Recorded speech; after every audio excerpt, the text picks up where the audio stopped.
ፈልጋለሁኝ ማለት ነው። ግን ወደ ሀገር መግባትን ስፈልግ በጣም ነው የምፈራው አንደኛ ነገር።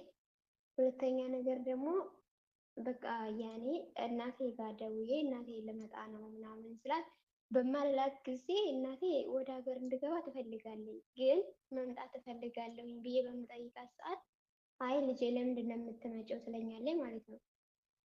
ደግሞ እናቴ ቁረቢ ስላት እጭ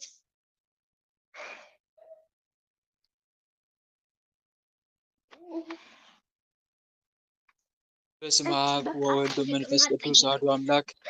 በስመ አብ ወወልድ ወመንፈስ ቅዱስ አሐዱ አምላክ። በስመ አብ ወወልድ ወመንፈስ ቅዱስ አሐዱ አምላክ። ቅዱስ እግዚአብሔር፣ ቅዱስ ኃያል፣ ቅዱስ ሕያው፣ ቅዱስ ኤልሻዳይ፣ ቅዱስ አዶናይ፣ ቅዱስ ጸባኦት፣ ቅዱስ ያህዌ፣ ቅዱስ ኢየሱስ፣ ቅዱስ ክርስቶስ፣ ቅዱስ አማኑኤል በአብ በወልድ በመንፈስ ቅዱስ ስም በኃያሉ በመድኃኔዓለም ስም በቅድስት ድንግል ማርያም ስም በቅዱስ ሚካኤል፣ በቅዱስ ገብርኤል፣ በቅዱስ ሩፋኤል ስም ውስጥ ያደፈታችሁ ውስጥ ያደፈተ የቤተሰብ የዛር መናፍስት መተት አይነ ጥላ ቡዳ ዛር ራሳችሁን አጋልጡ። ሁላችሁ ማን ናችሁ?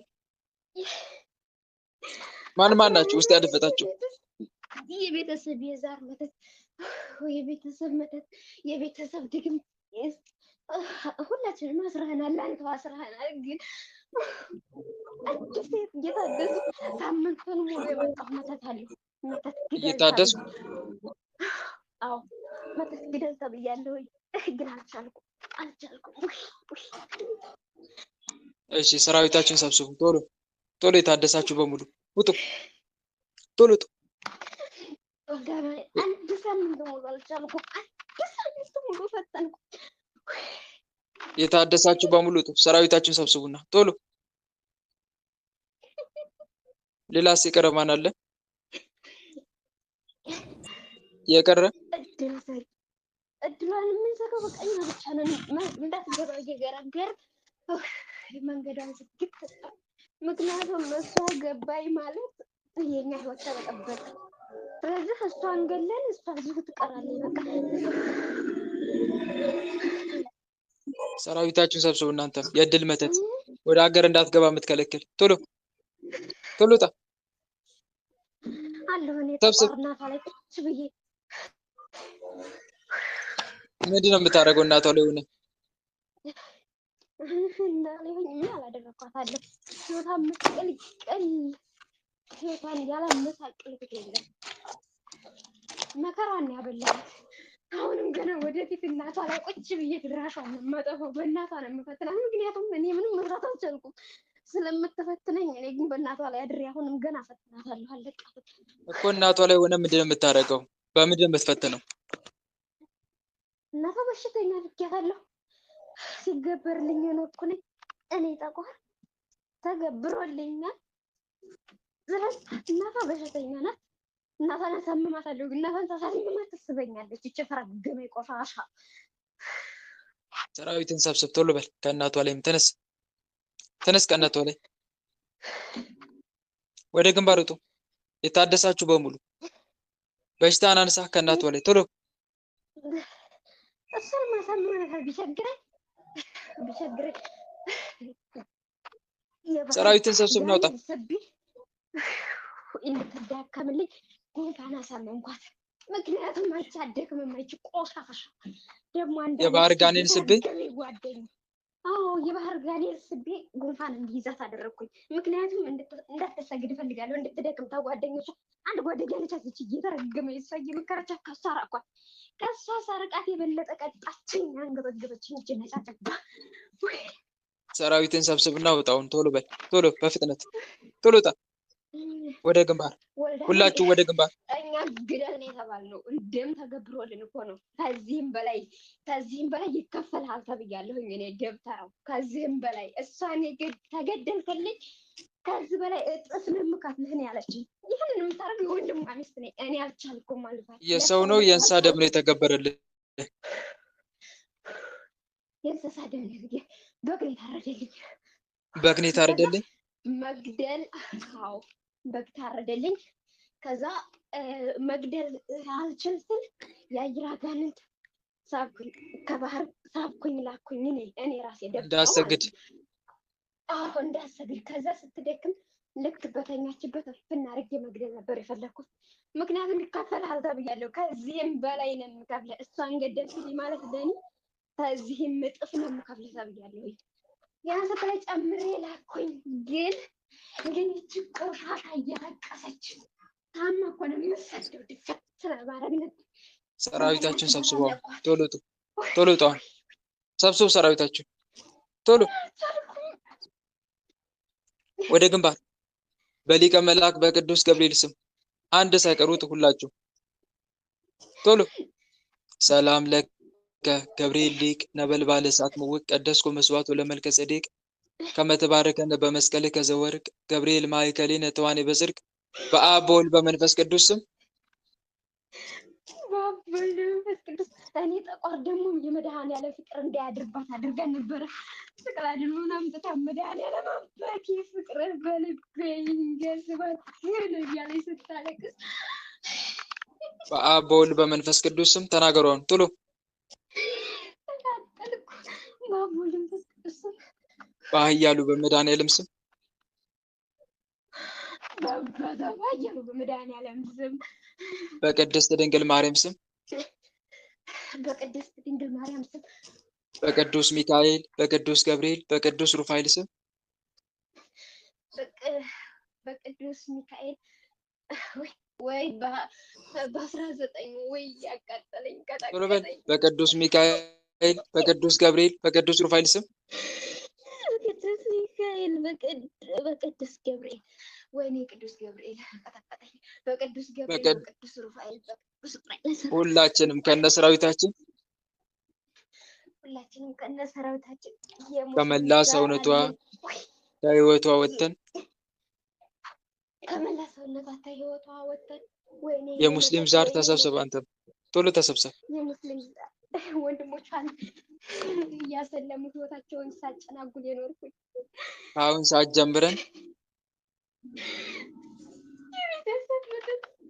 ከአሁን ሰዓት ጀምረን በምንም ነገር ላንፈታተናት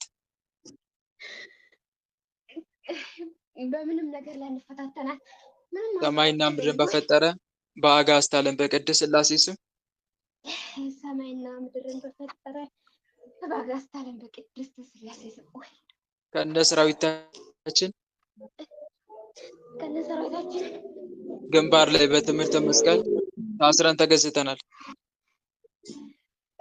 ግንባር ላይ በትምህርተ መስቀል ታስረን ተገዝተናል። ግን አጋዕዝተ ዓለም ቅድስት ሥላሴ እስራታችን ያጽኑብን። አጋዕዝተ ዓለም ቅድስት ሥላሴ እስራታችን ያጽኑብን። እኔ ደብተራው ተመለስ ስንጠራ ቤት እንላለን፣ ምንም ስራ አንሰራም። ስንጠራ ቤት እንላለን። ጓደኛ ይቺ ቆሻሻ ወልዳ ማነው ሊመልስ ብላኛለች። መልሰኝ። እኔ ደብተራው ምንም ስራ አንሰራም። ምንም ስራ አንሰራም። መልሰኝ መመለስ ነው ፈልገው። እሷ ጋር ልብ መልሶ ልብ መልሶ ቶሎ እኔ መልሰኝ። እኔ ሙስሊም ነኝ። እሷ ለንስሐ ሞት አብቃው እያለች ታለቅሳለች። እኔ መቀጠል አልፈልግም። እኔ ለራሴ ደብተራው ሙስሊም ነኝ። መመለስ ነው ፈልገው። አልፈልግም እሷ ጋር መቀጠል። መልስ ልብን የተባልከውን መልስ ልብ።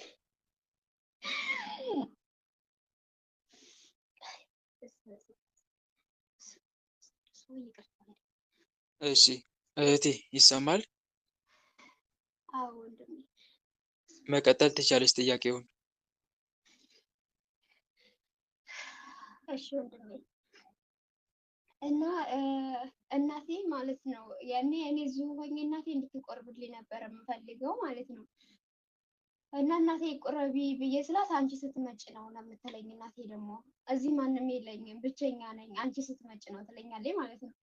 ከዛ እናቴ በቃ ብቸኛ ነኝ ብለሽ ይሄንን ካለሽ በቃ ይበቃኛል ወደ ሀገር ልግባ ስላት ደግሞ አይ ገና ነሽ እኮ ምን ሰራሽና እዚህ መተሽ እንደዚህ ነው ምናምን ሌላ ነገር እንትን ትለኛለች ማለት ነው። ከዛ እኔም በቃ እንዴት እንደዚህ ትላለች ለምንድን ነው ምናምን ብዬ በእርግጥ ስደት ላይ ቆይቻለሁኝ። ግን ወንድሜ ወልደ አማኑኤል ስደት ላይ 8 ዓመት ስቆይ ምንም ያለኝ ነገር የለም። በቃ የሆነ ህይወቴ ባዶ ነው። በጣም ከባድ ነው የኔ ህይወት። ያሳለፍኳቸው ነገሮችን በጣም እንትን ናቸው። ሀገርን መግባት የምፈልገው እናቴን እንኳን ለማትረፍ ነው። አባት የለኝም። እናቴ እንኳ ስጋ ወደሙ ተቀብላ ከዛም በኋላ ምንም ነገር ቢፈጠር ብዬ ነው እንትን የምለው ማለት ነው። ሀገር የመግባቱ ፍላጎት ኖረኝ አይደለም፣ ግን እንደዛ ብዬ በማስብ ሰዓት በጣም ነው የምፈራው። ወደ ሀገር መግባትን በጣም እፈራዋለሁ። እሺ እና ደግሞ በቃ እንጂ እዚሁ ሆኜ እሷን አቁርቤ ከዛም በኋላ እገባለሁ በሚለው ነበር። እሷ ደግሞ በቃ አትምጭ በምትለኝ ሰዓት እኔ ደግሞ ለምን ብዬ ጉለለብ እሆናለሁኝ። ሀገር መግባትም አልቻልኩም። ምን ላድርግ?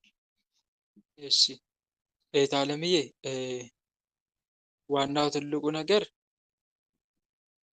የፈጣሪ ፈቃድ ሲሆን ነው ወደ ሀገር የምትገቢው። አጋንንቱም ስለተፈታተኑሽ አይደለም፣ እናትሽም ደግሞ አትገቢም አትመጭም ስላለችሽ አይደለም። ዋናው ትልቁ ነገር አንቺም ልብሽ እንዲረጋ ሱባኤ ግቢና የእግዚአብሔርን ፈቃድ ጠይቂ። አንደኛ ፈቃዱን ለማወቅ፣ ሁለተኛ ደግሞ በመንገድሽ ሁሉ እንዲረዳሽ የለም የተወሰነ ቀን ሱባኤ ግቢ እንደምትችው እንዳለሽ እንደሚመችሽ ማለት ነው።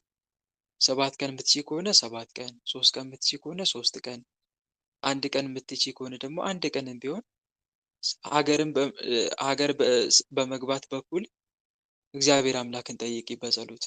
አንደኛ ፈቃዱን ለማወቅ፣ ሁለተኛ ደግሞ እንዲረዳሽ። ሱባኤው እንዳያጨናግፍሽ ደግሞ ለሊቀ መልአክ ለቅዱስ ገብርኤል ሱባኤሽን አሳልፈሽ ሰጥተሽ ነው መግባት ያለብሽ፣ ሱባኤ ስትገቢ ማለት ነው። ግልጽ ነው አይደል?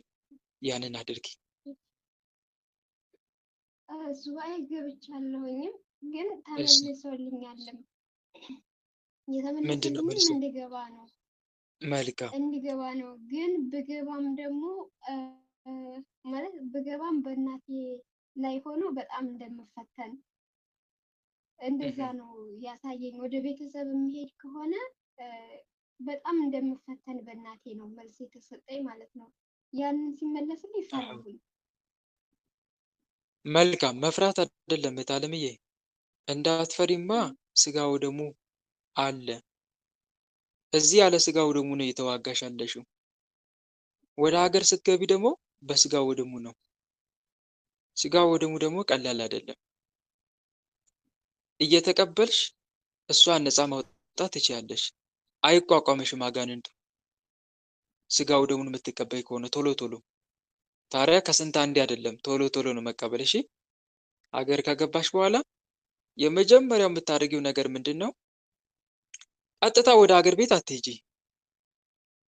ወደ ሀገር ቤት ከመሄድ በፊት ቀጥታ ለምሳሌ እንደ አዲስ አበባ የሆነ ቦታ አለ አይደል? ከተማ ላይ አማራ ክልልም ቢሆን ወደ ባህር ዳር እንደዛ አይነት ቦታ አካባቢ ትሄጂና ምን ታደርጊያለሽ?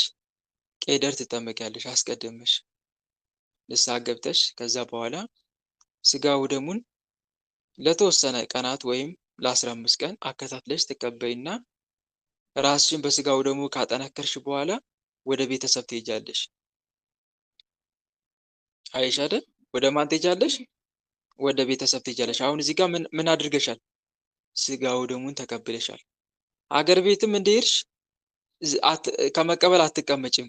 እየተቀበልሽ ቤተሰብሽን ነፃ የማውጣት ስራ ትሰሪያለሽ። እየተቀበልሽ ነፃ የማውጣት ስራ፣ ለምሳሌ ከሰኞ እስከ ዓርብ እየሰገድሽ እየጸለሽ፣ እሑድ ደግሞ ስጋው ደሙን እየተቀበልሽ እናትሽን ቤተሰብሽን የማስተማር ስራ ትሰሪያለሽ። ንስሐ እንዲገቡ ስጋው ደሙ እንዲቀበሉ የዛር አምልኮ ሙሉ ለሙሉ አራክፈው እንዲጥሉ ስጋው ደሙን ሲቀበሉ ደግሞ የሚያደርጉትን ዝግጅት አለ አይደል?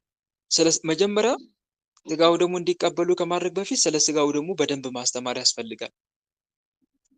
በደንብ ማስተማር፣ የስጋው ደሙን ጥቅም ማስተማር አለብሽ። ስጋው ደሙን መቀበል ለምን እንደሚጠቅም ታረዳሽ አይደል?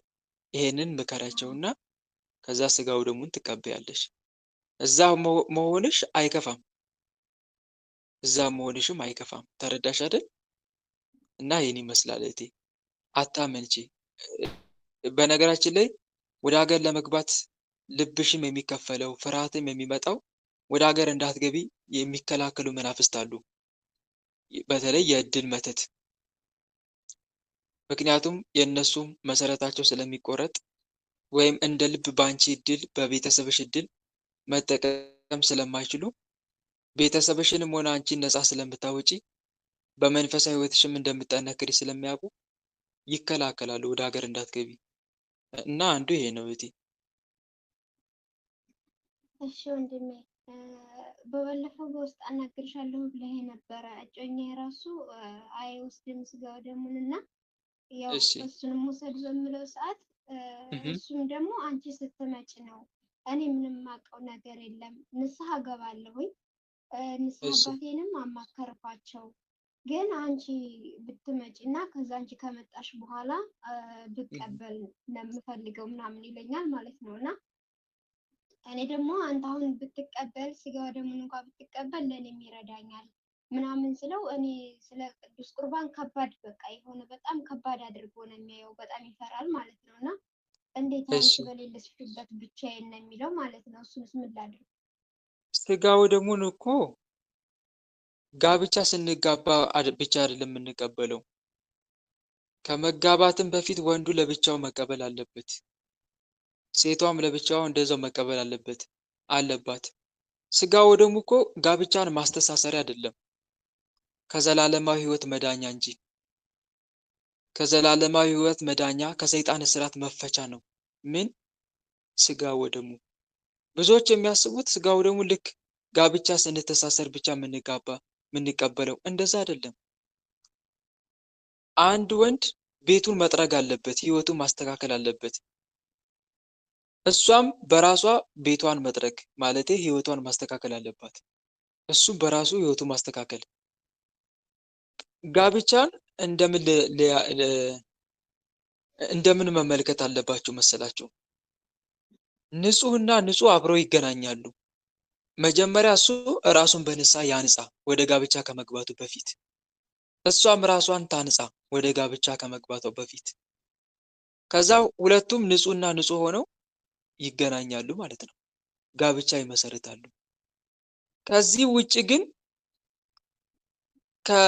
ከጋብቻ በፊት የሌለውን ህይወት ከጋብቻ በኋላ ያመጣል ብሎ ማሰብ ስህተት ነው። እህት ወንድሞች፣ እዚህ ጋር በደንብ ደጋግሜ እነግራችኋለሁ እንዳትሸወዱ ምለው አንዱ ከጋብቻ በፊት የሌለውን የቅዱስ ቁርባን ህይወት ያመጣል ብሎ ማሰብ ስህተት ነው። ያሳያችሁ መጀመሪያ መንፈሳዊ ማንነቱን እናንተን ከማግባቱ በፊት ያሳያችሁ። እስቲ ንስሐ ገብቶ ስጋው ደሙን እየተቀበለ በመንፈሳዊ ህይወት ይኑር። ባልተጸዳ ቤት ጋብቻ ይመሰረታል እንዴ? እንደዛ እንደማለት እኮ ነው። ባልተጸዳ ቤት ጋብቻ ለመመስረት ግን አስቀድሞ መጀመሪያ ንስሐ ይግባ። ከጋብቻ በፊት ያለውን ህይወት መንፈሳዊ ህይወት ያሳይ፣ ይታመን ለአምላኩ። ከዛ ልክ እንደታጨ ሙሽራ ራሱን የተሰናዳውን ያገኘዋል። እሷም ልክ እንደዚሁ እንጂ ዝም ብሎ ገና ስጋባ ነው የምቆርበው የሚባል አማርኛ የለም በቤተ ክርስቲያን ስርዓት።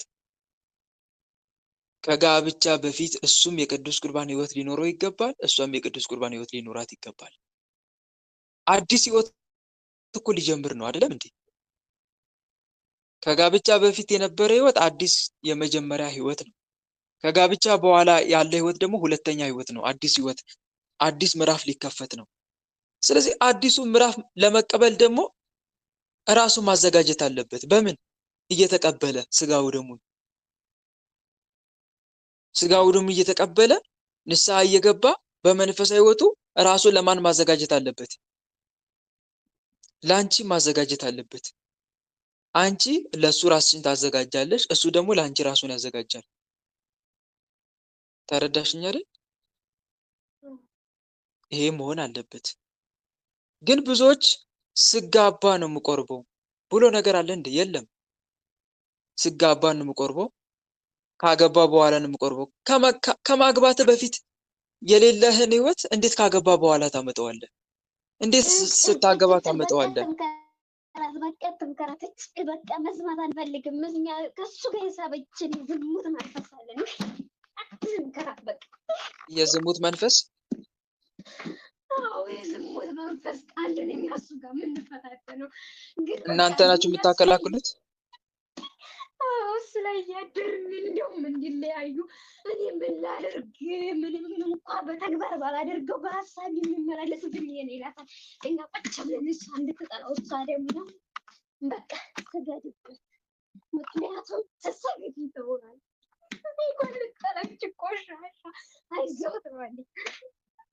ሰራዊትን ሰብስበው ከሱም ከሷም ውጣ፣ ቶሎ ከሱም ከሷም ውጣ፣ ቶሎ ውጣ፣ ከማዕከላቸው ውጣ። የስራ የድል መተታለሁ። በባለፈው የስራ መታወቂያውን ሳዝህ ታስቀጠቀጠኝ። እኔ እዛ የስራ የድሉን የስራውን መውጫ መግቢያውን አስጣልኩበት፣ አስጠፋሁበት። መጥቶ ከማዕከላቸው ውጣ፣ መቼ ነው? ቶሎ ውጣ። አሁን ከማዕከላቸው ውጣ። ሰራዊትን ሰብስብና ውጣ ቶሎ። በቃ አትሳበን፣ እሱ አትሳበን። ሰብስብ ሰራዊትን ቶሎ ውጣ። በአብ በወልድ በመንፈስ ቅዱስ ስም በአብ በወልድ በመንፈስ ቅዱስ ስም የዝሙት መናፍስት የእድል መናፍስት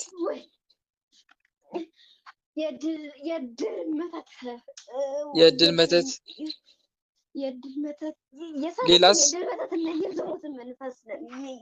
ሁላችንም ከነሰራዊታችን ከሱም ከሷም ወተን ወልዳ ማለት ያለ እኛ እንዲለያዩ ነበር የምንፈልገው። ወይ ከሱም ከሷም ወተን እስከምንሸኝ ድረስ ምንም ስራ ላንሰራ ሰማይና ምድርን በፈጠረ በአጋዕዝተ ዓለም በቅድስት ሥላሴ ስም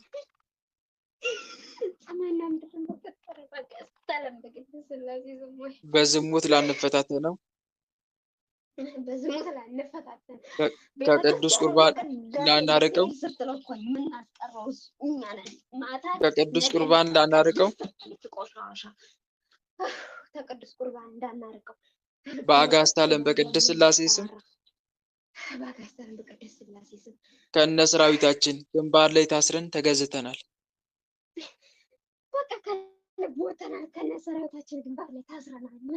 አጋዕዝተ ዓለም ቅድስት ሥላሴ እስራታችን ያጽኑብን።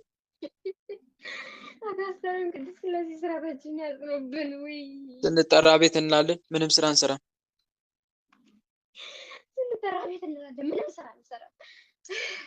ልብ መልሱ፣ መልሱ ልብ።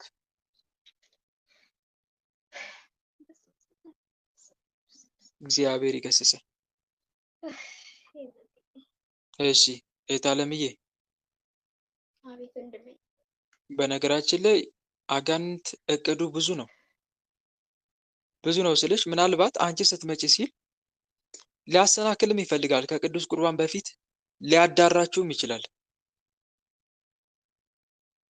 ግልጽ ነው አይደል? ሊያዳራም ይችላል። ሰዎች እርስ በርስ ሲገናኙ፣ በተለይ ወንድና ሴት ሲገናኙ ይሳሳባሉ አይደል? ምናልባት በድምፅሽ ተማርኮ፣ በንግግርሽ፣ በቁመናሽ ብቻ አንቺ ሲመለከት ከፍተኛ የሆነ የዝሙት መንፈስ ስላለ ማለት ነው። ከፍተኛ የሆነ የዝሙት ሀሳብ ያመጡበትና ከጋብቻ በፊት ከቅዱስ ቁርባን በፊት እንድትገናኙም ሊያደርጋችሁ ይችላል። እንድትዳሩም ሊያደርጋችሁ ይችላል። ይሄ ደግሞ ለሱ ትልቅ ስኬት ነው። ለአጋንንቱ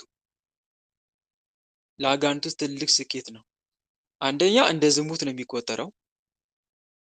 ከጋብቻ በፊት በቤተ ክርስቲያን ስራ ከመጋባታችሁ በፊት ካገናኛችሁ እንደ ዝሙት ነው የሚቆጠረው። ሁለተኛ ደግሞ ጽንሱን ይቆጣጠረዋል። ጠላት ጽንስ ቢፈጠር በማዕከላችሁ ራሱ ይቆጣጠረዋል። ማህፀን ላይ ቦታ ያገኛል። ማህፀንሽ ላይ ቦታ ያገኛል።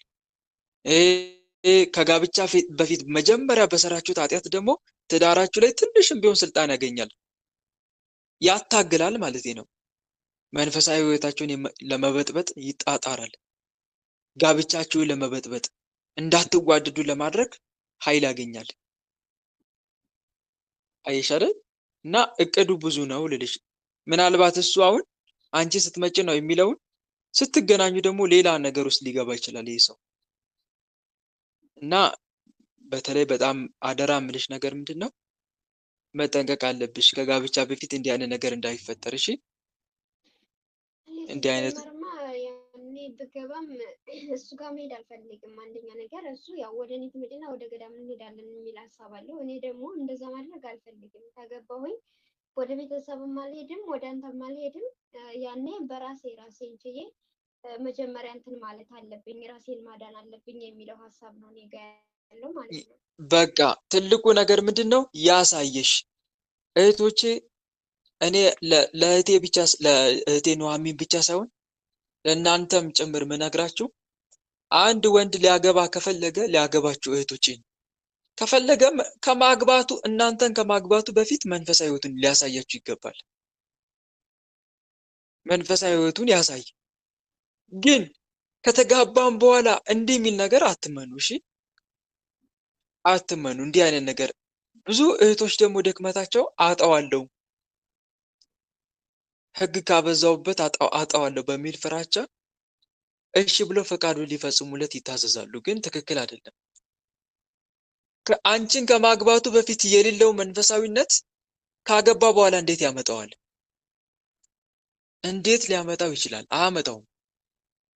ወይ በመንፈሳዊቱ ደካማ ይሆናል።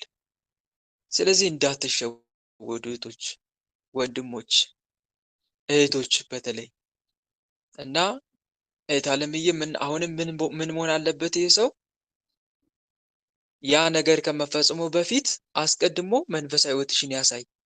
መንፈሳዊ ህይወቱን ያሳይሽ። ንስሐ ግባ፣ ስጋ ወደሙን ተቀበል። ራስን መጀመሪያ በጾም በጸሎት በስግደት ግራ። ቋሚ የሆነ መንፈሳዊ ህይወት ይኑር። ጸሎት ጀምር። የጸሎት ስፍራ አዘጋጅ ቤት እና አብረን እንጸልይ።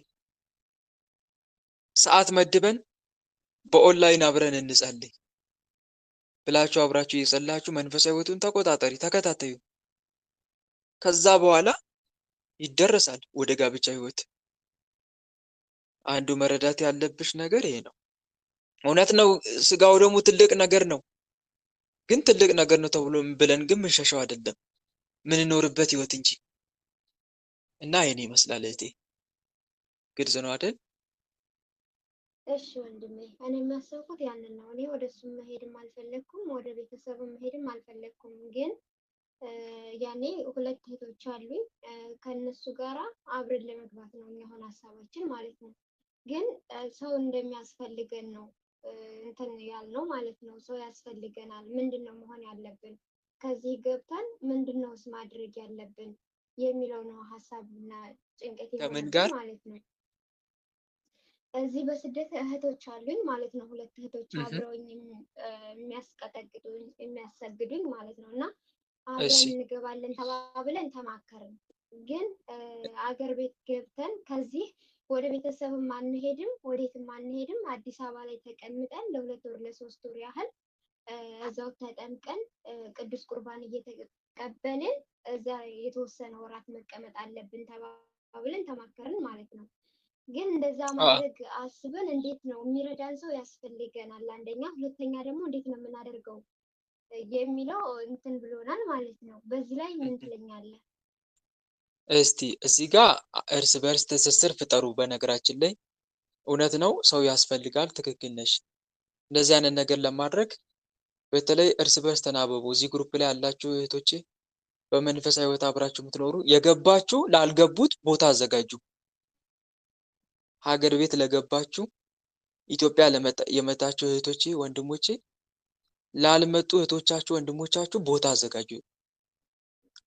አንዱ ይሄ ነው። ትስስር መፍጠር ማለት ይሄ ነው።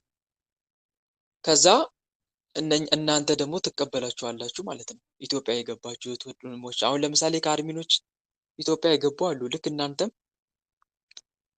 እንደዚህ እርስ በርስ እየተናበባችሁ ከዛ ያንን ብታደርጉ መልካም ነው። ሌላው ደግሞ እናንተን የመመክራችሁ ወደ ሀገር አሁን ለመግባት የተዘጋጃችሁ መመክራችሁ ወደ ኢትዮጵያ ከመጣችሁ በኋላ በተለይ አዲስ አበባ አሁን የቤት ኪራይ እጅግ በጣም ውድ ነው። በቀላሉ አይገኝም። ግን አዲስ አበባ ባይሆን እንኳን ሌላ ቦታ ሆናችሁ መቀመጥ ትችላላችሁ። አማራ ክልል አሁን ብዙ ከተሞች አሉ። አንድ ምናልባት ጦርነቱን የምትፈሩ ከሆነ ደግሞ ወደ ትግራይ ክልል ወይም ደግሞ ወደ ኦሮሚያ ክልል ወይም ደግሞ ወደ ደቡብ ክልል ትሄዱና በርካሽ ዋጋ ወይም በተመጣጣኝ ዋጋ ቤተክርስቲያን አቅራቢያ ቤት ትከራያላችሁ ለተወሰነ ጊዜ ማለት ነው። ለተወሰነ ጊዜ በህብረት ከሆናችሁ እንደውም አሪፍ ነው። ለብቻ ከምትሆኑ ይልቅ በህብረት አገሩንም ስለማታውቁት እርስ በርስ ትጠባበቃላችሁ እና የሆነ ቤት ትከራዩና አብራችሁ እዛ ለተወሰነ ጊዜ ነው ስለምትቆዩ ቢያንስ ለአንድ ወር ለአንድ ወር በደንብ ራሳችሁን እስክታደራጁ ድረስ በመንፈሳዊ ህይወታችሁ ማለት ነው። ከዛ እዛ ከተቀመጣችሁ በኋላ ቶሎ ቶሎ ስጋው ደሙን እየተቀበላችሁ ቄደር ተጠምቃችሁ ቀሪውን የተወሰነ ጊዜ ለወራት አከታትላችሁ ስጋው ደሙን ከተቀበላችሁ ራሳችሁን ካጸናችሁ በኋላ ተዘጋጅታችሁ ወዴት ትሄዳላችሁ ማለት ነው? ወደ መኖሪያ ቤታችሁ ትሄዳላችሁ። የምትሄዱት ለምንድን ነው? ዋና ዓላማችሁ ልክ እዛ እንደሄዳችሁ ምንድን ነው የምታደርጉት?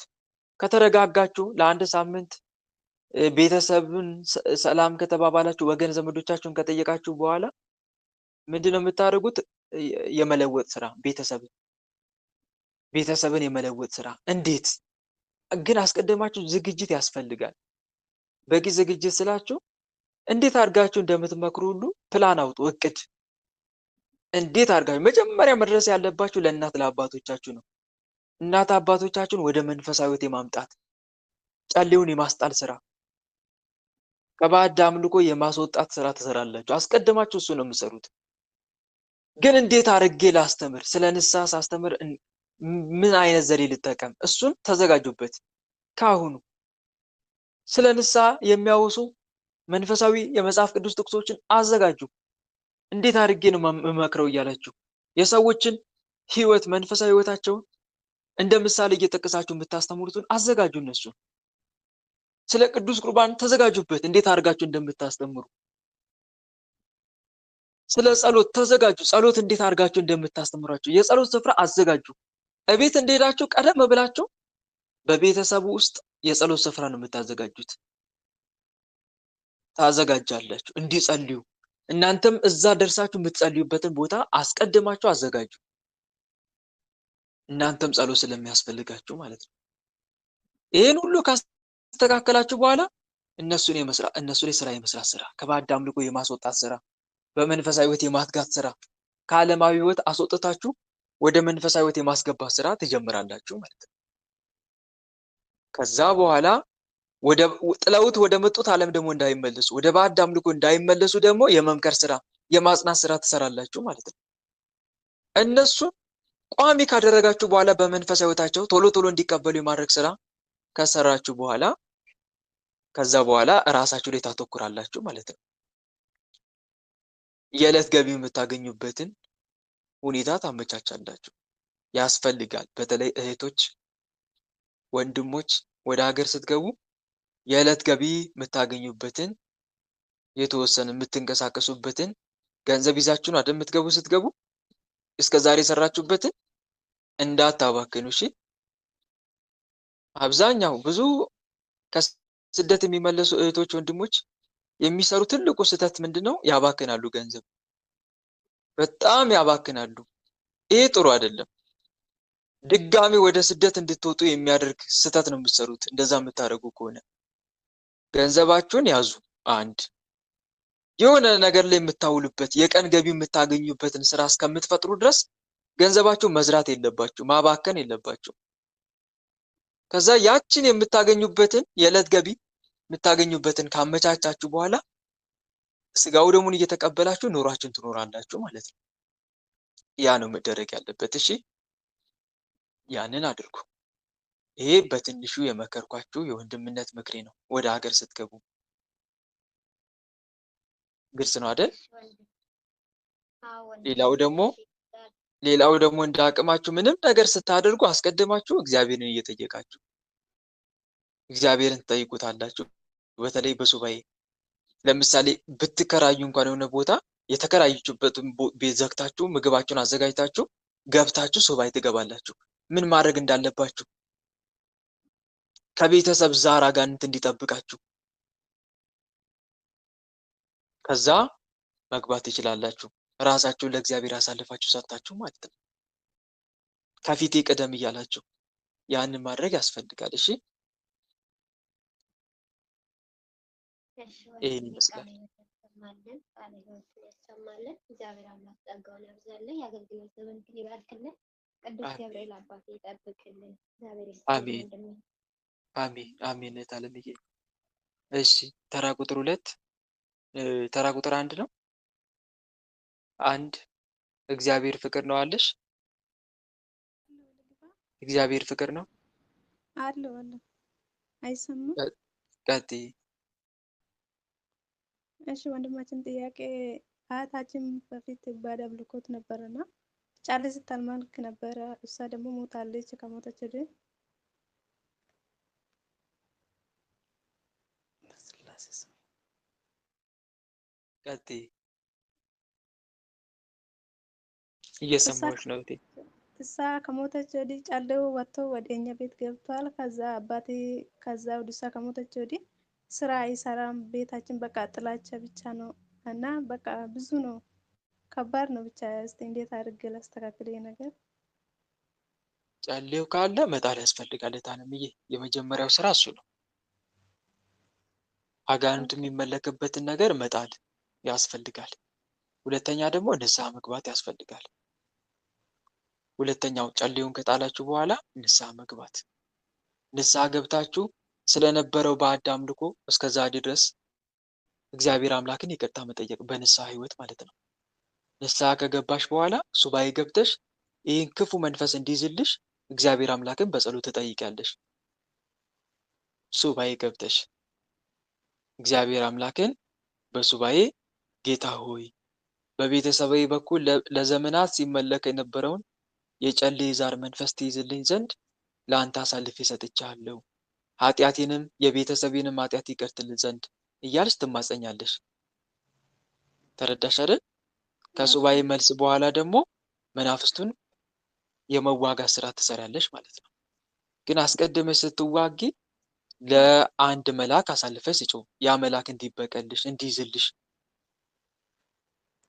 እንደ ፕሮፋይልሽ ለምሳሌ ቅዱስ ገብርኤል ከሆነ ለሊቀ መልአክ ለቅዱስ ገብርኤል አሳልፈሽ ትሰጪዋለሽ። ቅዱስ ገብርኤል አባቴ በቤተሰቤ በኩል የሚመለከውን ሲመለክ የነበረውን እናቴንም ሲያስመልካት የነበረውን የዛር መንፈስ የጨሌ መንፈስ ከእናቴም በኋላ አብሮኝ የተወለደውን የዛር መንፈስ ትይዝልኝ ዘንድ ለአንተ አሳልፌ ሰጥቻለሁ። ቅዱስ ገብርኤል ሆይ ተረከብ፣ በቁጥጥር ስር አውልኝ፣ ምንም አይነት ስራ እንዳይሰሩ እኔንም ሆነ አባቴን በህይወቴ በቤተሰቤ ምንም አይነት ጥፋት እንዳጠፋ ከዛሬ ጀምሮ ለአንተ አሳልፌ ሰጥቻለሁ ብለሽ አሳልፌ ስጪ። እናም የቅዱስ ገብርኤልን መልክ ሳታቋርጭ በየቀኑ መልኩን እየጸለሽ በመልአኩ ስም ትቀጠቅጨዋለሽ። ያን መንፈስ ሰይፈ መለኮትንና ድርሳን መልካ ቅዱስ ገብርኤልን እየጸለሽ መልአኩን ደግሞ በየወሩ መዘከር፣ መታሰቢያውን ማድረግ፣ ለቤተ ክርስቲያኑ መባ ማስገባት፣ ዕጣን፣ ጧፍ፣ ዘቢብ፣ ስንዴ ማስገባት። ይህን ስታደርጊ መልአኩ ቅዱስ ገብርኤል ይረዳሻል፣ ያንን ጠላትም ይይዝልሻል። ግልጽ ነው አይደል? ያንን አድርጊ። አባትሽንም ደግሞ ጉዳት እንዳደርስበት ይህ ክፉ መንፈስ ብዙውን ጊዜ የቤተሰብ ዛርን መዋጋት ስንጀምር ዛሮቹ ምንድን ነው የሚያደርጉት? ቤተሰብ ላይ እየሄዱ ክፋት ይፈጽማሉ፣ ይረብሻሉ። ቤተሰብ ጋር እየሄዱ እንዲህ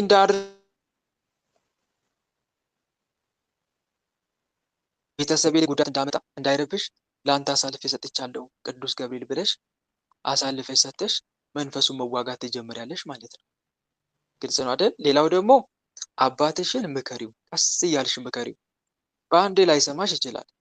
አባዬ ይኸው ተመልከት፣ እግዚአብሔርን ከማምለክ ይልቅ አጋንንቱን ስናገለግል ኖርን። አጋንንቱ ምን ጠቀመን? እናቴን ገደለ፣ ስታመልኮ ቆይታ ወሰደ። አሁንም እኛን ህይወታችን እያመሰቃቀለ ነው። ህይወታችን የመመሰቃቀሉ ዋናው ምክንያት ደግሞ ዛሩ ነው፣ አጋንንቱ ነው። ለህይወታችን ትልቁ መመሰቃቀል ምክንያት እሱ ነው። ስለዚህ ራሳችን ለእግዚአብሔር አሳልፈን እንስጥ። ራሳችን ለእግዚአብሔር አሳልፈን ብንሰጥ ኖሮ ህይወታችን በስተስተካከለ ነው ነበረ። ስለዚህ አባዬ ከዚህ በኋላ አንተም ብዙ እድሜ አትኖርም፣ እኔም እንዲሁ እንደምታየኝ ህይወቴ እስከዛሬ ተመሰቃቅሏል። ስለዚህ ራስን ለእግዚአብሔር አሳልፈ ስጥ፣ ንስሐ ግባ፣ የቀደመ ክፉ ስራን ሁሉ ተወው፣ ንስሐ ግባ፣ ኃጢአትን ተናዘዝና ቅዱስ ቁርባን ተቀበል፣ ፊትን ወደ እግዚአብሔር መልስ፣ ጸሎት ጸልይ፣ ጠዋትና ማታ ጸልይ፣ እንደ አቅም በአምላክ ፊት የአምልኮ ስግደት ስገድ፣ መልካም ስራ ስራ፣ እንዲያልሽ ምከሪው። እግዚአብሔር እንዲህ ይላል፣ እኔ የሚረባን ነገር የማስተምር በምትሄድበትን መንገድ የምመራ አምላክ እግዚአብሔር ነኝ። ትእዛዜን ብትሰማ ኖሮ ሰላም እንደሆን ጽድቅም እንደ ባህር ሞገድ በሆነ ነበር ብሏል እግዚአብሔር። ስለዚህ ፊትን ወደ እግዚአብሔር መልስ። መጽሐፍ ቅዱስ ያለፈው ዘመን ይበቃል፣ ወደፊት ግን ራሳችሁን ለእግዚአብሔር አዘጋጁ ተብሎ ተጽፏል። ስለዚህ አባዬ ራስን አዘጋጅ እያልሽ ምከሪው። ንስሐ ግባ። ንስሐ ገብተህ ኃጢአትን ትተህ ስጋው ደሙን ተቀበል። ጠዋትና ማታም የጸሎት መርሃ ግብር ጀምርና ጸልይ፣ ስገድ። እግዚአብሔር ይረዳካል። ከመጽሐፍ ቅዱስም ጥቅሶች እየጠቀሽ ምከሪው ቀስ እያልሽ። እግዚአብሔርን ደግሞ ጌታ ሆይ አባቴን እንድመክረው እባክህ መንፈሳዊ የጥበብ ቃላቶችን በአንደበቴ ላይ አሳድር፣ አባቴንም ልቡን ለንስሐ ወደ ንስሐ ልብ መልስለት፣ የንስሐ ልብ ስጠው ለአባቴ እያልሽ ተማጸኝለት። ግልጽ ነው አይደል? ይሄን የማድረግ ስራ ስለ በዚህ ትቆጣጠሪያቸዋለሽ አጋንንቱን፣ ህይወትሽንም ታስተካክያለሽ። እሺ ወንድማችን ቃል አይተሰማል። አሜን አሜን። እቴ እሺ ተራ ቁጥር 3 ወለተ ኢየሱስ ለእኔ ሰጠኝ ነው። እሺ ቀጥይ እቴ። ኤርፎን ግን ንቀይ።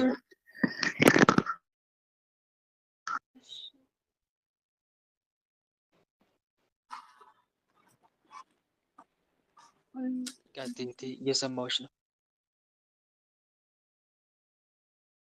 እየሰማሁሽ ነው እቴ፣ ቀጥይ። ወጣች። ከወጣች ተራ ቁጥር 4 እህተ ማርያም። ማለት ለእኔ ሰጠኝ። እሺ ኤርፎን እየነቀላችሁ ገብቻለሁ። ወንድም አለ እያልሰማሁ። መልካም። እሺ ወጣሽ ነበር። ቀጥይ። ቆይ አንዴ ሶስትን እናስተናግዳትና ትቀጥያለሽ። ቀጥይ። እሺ ቅርታ ወንድም ቃል ተሰማለ ጸጋውን ያብዛልህ። እኔ ጥያቄ በወንድሜ የመጣ ነው። ከመንፈሳዊ ግሩፕ ይማራል። ገና ከገባ ወሩ ምናምን ይሆናል። ከገባ ኤርፎን ነቅለሻል? አሁን ያለ አይሰማም። እረት አይልም። ለዛ ነው። እሺ እሺ ቅርታ ስላሴ ስም እግዚአብሔር ይገስጽ እና ጠይቅልኝ ነው። እኔ ደግሞ እሺ ብዬው ብቻ ጥያቄው ብዙ ነው። እሱ ጠይቅልኝ ያለኝ በቤተሰቦቹ ነው። በቃ ቤተሰቦቼ በዓለማዊ እያለሁም በጣም ይፈታተኑኛል። አሁን መንፈሳዊ ገብቼን ከስደት ነኝ ያለሁት አገር እንዳልገባን በቃ ይፈታተኑኛል። በዓለማዊ እያለሁ ይፈታተኑ ነበር። አሁን ደግሞ ባሳቸው በቃ በጣም ብትንትን ብለው ነው ያሉት። ስመክራቸው ስል የገደሉኝም በቃ ልመክራቸው ስል ደግሞ እነሱ እኮ እንዲህ እያደረጉ ነበረ፣ እነሱ እኮ እንዲህ እያደረጉ ነበረ፣ ለምን አንተ ትመክራቸዋለህ? በቃ ብዙ ነገር ይለኛል። የመንፈስ እንደሆነ አውቃለሁ፣ ግን እንዴት ብዬ ከይህ ልውጣ?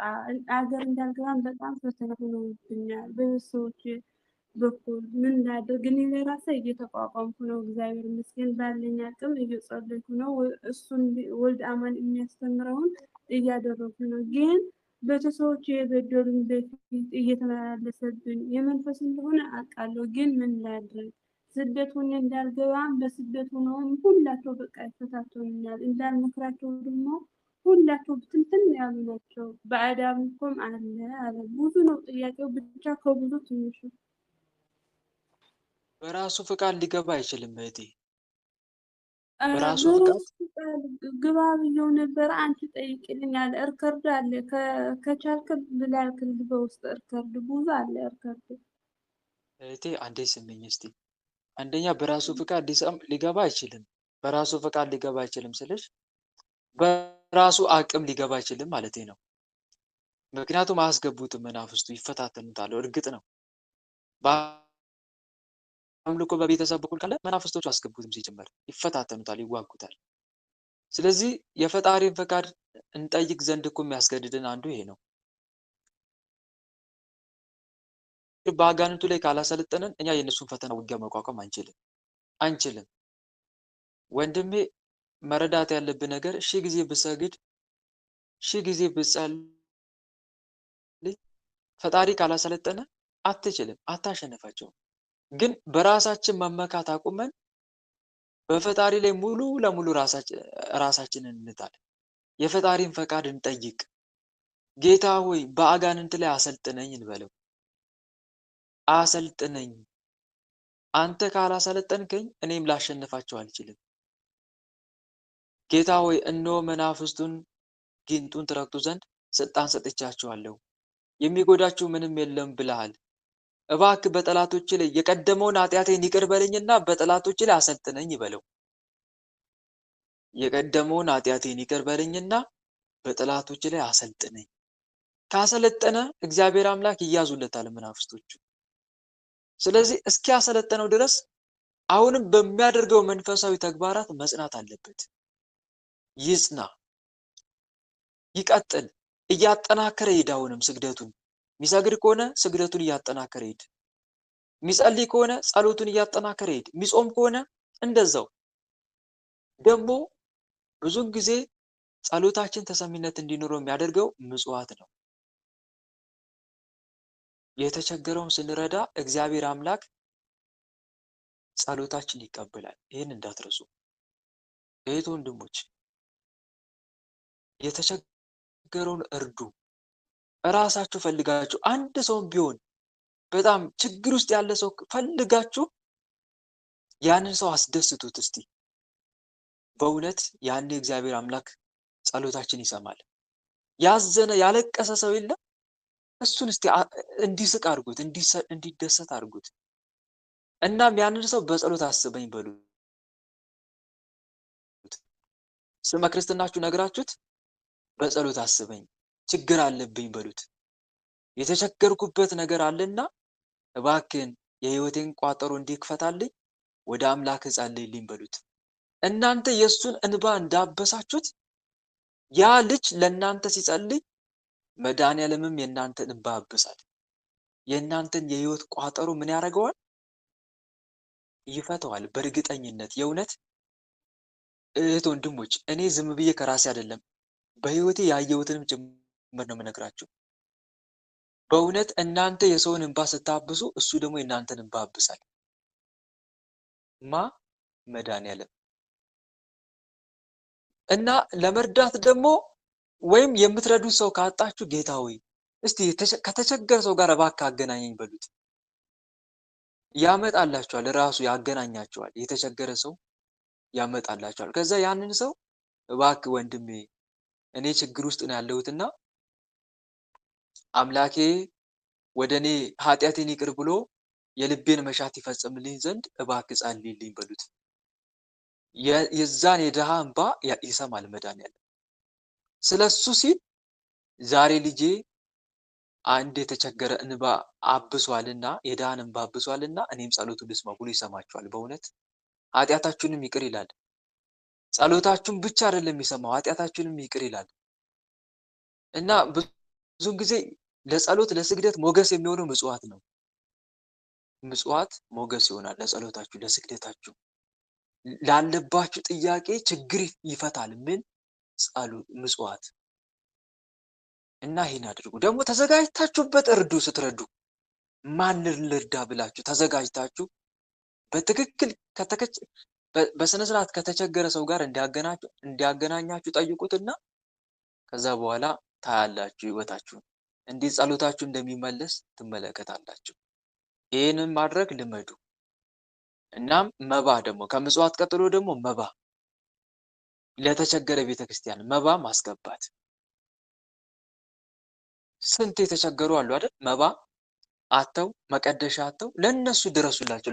ለነኛ ቤተክርስቲያናት ስትደርሱ የዛ መባውን የሰጣችሁለት ቅዱስ ይረዳችኋል ለእናንተ።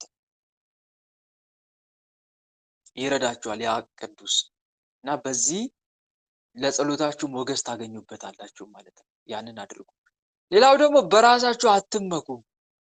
ከልባችሁ ናችሁ አናግሩት እግዚአብሔርን። ጌታ ሆይ እኔ ደካማ ነኝ በሉት። እግዚአብሔር አምላክ የሚሰማው አንተ የምታነበንበውን ጸሎት አይደለም። መጽሐፍ ገልጠ የምታነበንበውን ጸሎት ብቻ አይምሰልክ። ከልብ ሆነ እንድታወራው ይፈልጋል እግዚአብሔር አምላክ። አቤቱ ውሃ እስከ ነፍሴ ደርሶብኛልና አድነኝ እንድትለው ይፈልጋል እግዚአብሔር አምላክ። በጥልቅ ረግረግ ጠለኩ፣ መቋሚያም የለኝም። ወደ ጥልቅ ባህር ገባው፣ ማዕበሉም አሰጠመኝ። በጩኸት ደከምኩ፣ ጎሮሬም ሰለለ። አምላኬን ስጠብቅ ዓይኖቼ ፈዘዙ። በከንቱ የሚጠሉኝ ከራሴ ጠጉር በዙ። በአመፅ የሚያሳድዱኝ ጠላቶቼ በረቱ እያልክ እንድትጠራው ይፈልጋል እግዚአብሔር አምላክ። ከልብ የሆነ ጥልቅ የሆነ ጥሪ ይፈልጋል እግዚአብሔር አምላክ። ልነግራችሁ የፈለኩትን ተረድታችሁኛል አይደል? እየተረዳችሁ ነው አይደል ወንድሞች?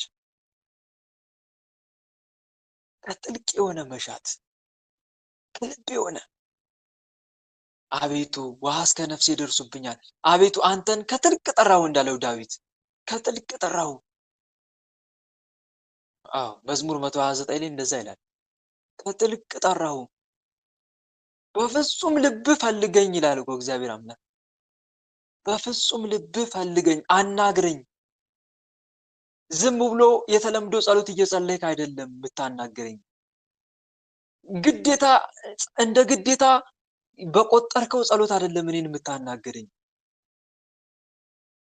አንገብጋቢ እርዳታ እንደሚያስፈልገው ሰው ሆነ ወይም ደግሞ ለመስጠም ላለመስጠም እየተጣጣረ ያለ ሰው እንደሚያሰማው የእርዳታ ጥሪ አይነት ሆነ ጥራኝ ነው። በፍጹም ልባችሁ ከሻችሁኝ ታገኙኛላችሁ፣ ከእናንተም ዘንድ እገኛለሁ ብሎ እንደተናገረው ራሱ እና እንደዛ ሆነ ጥራው አምላክን። ጌታ ሆይ ድረስልኝ፣ ያላንተ ማን አለኝ? ጠላቶቼ በላይ ላይ ሰልጥነውብኛል። ይሄም የሆነው በኃጢአቴ ምክንያት ነው። በል ደግሞ በእኔና በቤተሰቤ ኃጢአት ምክንያት ነው። የኔንና የቤተሰቤን ኃጢአት ይቅር ብለህ እባክህ በጠላቶቼ ላይ አሰልጥነኝ። አንተ ካረዳኝ ከወዴት ረዳት አገኛለሁ እያልክ ጠይቀው። በፍጹም ልብ አናግረው። እስከ መቼ ካልከኝ እስኪሰማ ድረስ። መቼ ነው የሚሰማኝ ካልከኝ እሱ የፈቀደው ቀን አለው፣ የራሱ ጊዜ። ለእግዚአብሔር የሥራ ጊዜ አለው ተብሎ ተጽፏል እኮ መዝሙር 118 ላይ። ለእግዚአብሔር የሥራ ጊዜ አለው፣ የራሱ የሆነ ጊዜ አለው። ወንድሞች፣ አንዳንድ ወንድሞች እኔ ቆይ ጥፋቴ ምንድን ነው ይላሉ። ይሄው እየጸለይኩ ነው፣ ይሄው እየሰገድኩ ነው፣ ይሄው እየጾምኩ ነው፣ በቃ ማድረግ ያለብኝን እያደረግኩ ነው። ግን ምንድነው ለምንድነው ፈጣሪ ጸሎቴን ያልሰማው ይላሉ። ወንድሜ ትዕግስት ይኑርህ፣ ትዕግስት ይኑርህ። ዘሩን የተከልክበት ቀን ፍሬውን የምትበላበት ቀን አይደለም። ትዕግስት ይኑርህ። ለሁሉ ዘመን አለው ተብሎ ተጽፏል። ከሰማይ በታች ለሆነ ነገር ሁሉ ጊዜ አለው ይላል። አንዳንዱ መናፍስቶቹ ለመኖራቸው ምልክቶችን እግዚአብሔር ሲያሳየው በቃ ነገ ከነገ ወዲያ የሚጋለጥ ይመስለዋል። እንደዛ አይደለም ወንድሜ፣ ትዕግስት ይኑርክ። ጊዜ አለው የራሱ የሆነ እግዚአብሔር አምላክ። ለምን ትዕግስት አጣክ? ለምን ትዕግስት አጣ? ትዕግስተኛ ሰው እኮ ከኃያል ሰው ይሻላል። ገና ለገና ምልክት ስታይ በቃ ነገ ዛሬ እንደሚጋለጥ አድርጋ አትቁጠር። ገና ለገና ምልክት ስታይ በቃ ነገ ከነገ ወዲያ ህይወቱም ይስተካከል እንዴ? እንደዛ አይደለም ወንድሜ። ሁሉም ነገር ትግል ይፈልጋል፣ ልፋት ይፈልጋል፣ ልፋት ይፈልጋል። ግልጽ ነው አይደል? ልፋት ይፈልጋል፣ ጊዜ ይፈልጋል። አንተ ብቻ ተረጋጋና መንፈሳዊ ህይወትን ቋሚ አድርገህ ጠብቀው። እግዚአብሔር አምላክ በመጠበቂያ ላይ ይቆማለሁ አይደል ያለው ዕንባቆም ነብዩ። በመጠበቂያ ላይ ይቆማለሁ በአምባ ላይ እወጣለሁ አምላኬን እስከማገኘው ድረስ ፈጣሪ እስኪመጣ ድረስ እጠብቀዋለሁ። ዳዊት እንዲህ ብሏል፣ ወደ እኔ መቼ ትመጣለህ ይላል እኮ ዳዊት። አዎ ይላል አይደል? መዝሙር መቶ ላይ አዎ ተሳሳትኩ። መዝሙር 100 ላይ ነው አይደል እንደዛ የሚለው? ወደ እኔ መቼ ትመጣለህ ይላል። ጌታ ሆይ እጠብቅሃለሁ፣ መቼ ነው የምትመጣው ይላል። ጠብቅ። በቃ ይመጣና አንድ ቀን ህይወትን ያስተካክልልሃል። እናንተ የሚጠበቀው ምንድን ነው? መንፈሳዊ ህይወትን ቋሚ አድርገህ መጠበቅ፣ እሱን ደስ የሚያሰኝ ስራ እየሰራ መጠበቅ፣ በአምላክ ፊት ሞገስ የሚያሰጥን ስራ እየሰራ መጠበቅ። ነገርኩክ። አንድ ሞገስ የሚያሰጥን ምንድነው አልኩ? ምንድነው አልኳችሁ? ንገሩኝ። ቅድም ስነግራችሁ የነበረ ነገር አለ። የድሃ እንባ ማበስ። ትክክል። እሱ ሞገስ ያሰጣል በእርግጠኝነት። የእውነት ለእኔም የተደረገልኝ ነገር አለ። እሱን ስለማስብ ነው። ያውም እጄን በአፌ እስኪያስጨነኝ ድረስ ነው ስራ ይሰራልኝ ራሱ መድኃኒዓለም። ገርሞኛል እኔ እንዴ ብዬ። ያውም ደግሞ እኮ በዛ በራሱ ሰው እኮ ነው ደግሞ ያመጣልኝ። የሆነ ነገር ጠፍቶብኝ ይገርመኛል። እኔ ያንን ነገር ሳስበው ጠፍቶብኛል እኮ። ያ ነገር ሊጠፋብኝ የማይገባ ነገር ነበረ። ከባድ ዕቃ ነው የጠፋብኝ እና ግራ ገባኝ፣ ጨነቀኝ እና ጌታ ሆይ አንተ ታውቃለህ እንግዲህ ይሄ ነገር ምን ያክል እንደሚያስፈልገኝ አንተ ታውቃለህ። እባክህን ስራን ስራ ብዬ ነገርኩት። በራሱ በዛ ሰው አመጣልኝ። አይገርም? ምን ይገርመኝ ለኔ ራሴ ትምህርት ነው። እና እኔም የምላችሁ ነገር ወንድሞች ምንድን ነው የድሃ እንባ ማበስ በፈጣሪ ፊት ጸሎታችሁ እንዲሰማ ያደርግላችኋል። እና ያንን ሰው እባክህ ጸልይልኝ በሉት። እባክህ ጸልይልኝ። ያ ሰው ታዲያ ከልቡ ነው የሚጸልይላችሁ። ደግሞ እንባውን አበሳችሁለታል፣ ይጸልይላችኋል። ጌታ ሆይ እባክህን ስማት፣ የኔን እንባ እንዳበሰች የእሷንም እንባ አብስላት፣ የልቧን ቋጠሮ ፍታላት ብሎ ይጸልያል። ያኔ ሰማል ጌታ። ታስታውሳላችሁ? ጥር ማርያም ላይ የጠበቀ አንድ ድሃ የሚያበላ ንፉግ ሰውዬ ነበረ። ጥር ማርያም እየጠበቀ የእመቤታችን ሞታ ለማርያም የእመቤታችን ሞቷ የሚታሰብበት ጥር 21 አይደል? እና እሱን እየጠበቀ ነዳይ ማን ነው ቅዱስ ቁርባን ይቀበላል። እና አንድ ቀን እየተመገበ እያለ ሰውየው ንፉግ ነው፣ ግን መብራንን ስለሚወዳት ያችን ቀን ጠብቆ ይቀበላል ስጋው ደግሞ። ግን ንፉግ ነው በጣም። እና አንድ ድሃ የተራበ ጠበቀ መንገድ ላይ። ወደሱ መጣ። እባክህን ስለ እግዝእትነ ማርያም አብላኝ እባክህን እያለ ሲማጸነው ምን ይጨቀጭቀኛል እዚህ ብሎ ከሚበላው ማዕድ አንዱን ዳቦ አነሳና ግንባሩ መታው እና ግንባሩ ደማ። ደረቅ ዳቦ ስለሆነ ደማ። ከዛ እግዚአብሔር ይስጥልኝ፣ አመሰግናለሁ፣ መብርሃን ትስጥልኝ፣ አመሰግናለሁ፣ በእውነት አመሰግናለሁ እያለ ወደ አልደረሰው እየሮጠ ሄደ። ወዲያው ማዕዱን ሳይጨርስ ያ ንፉግ ሀብታም ሞተ እዛው። ይሄ ንፉግን ውሰዱት ብሎ ጌታ መድኃኒዓለም ውሰዱልኝ ከኔ ብሎ በቃ ሲፈርድበት እመብርሃን መጣ። ልጄ እባክህን የኔ ልጅ እኮ ነው አለች። የኔ ልጅ እኮ ነው። ምን አደረገ? ዛሬ በስሜ እኮ አንድ ድሃ ብሉቷል አለች። ድሃ ብሉቷል። ምን ሰጠው? ደም እኮ ነው የሰጠው ብሎ ይነግራታል። እስቲ ያ ድሃ ይጠራ አለች እመብርሃን። ያ ድሃ ይጠራ፣ ድሃውን ጥሩት ብሎ ጌታ አስጠራው ድሃውን እና ድሃው በጌታ ፊት ቆመ። ከዛ ያ ሀብታሙ ሰው እያየና እንዴ ወንድሜ እዚህ አመጡክ አለው። ዛሬ እኮ አብልተኛል አለው።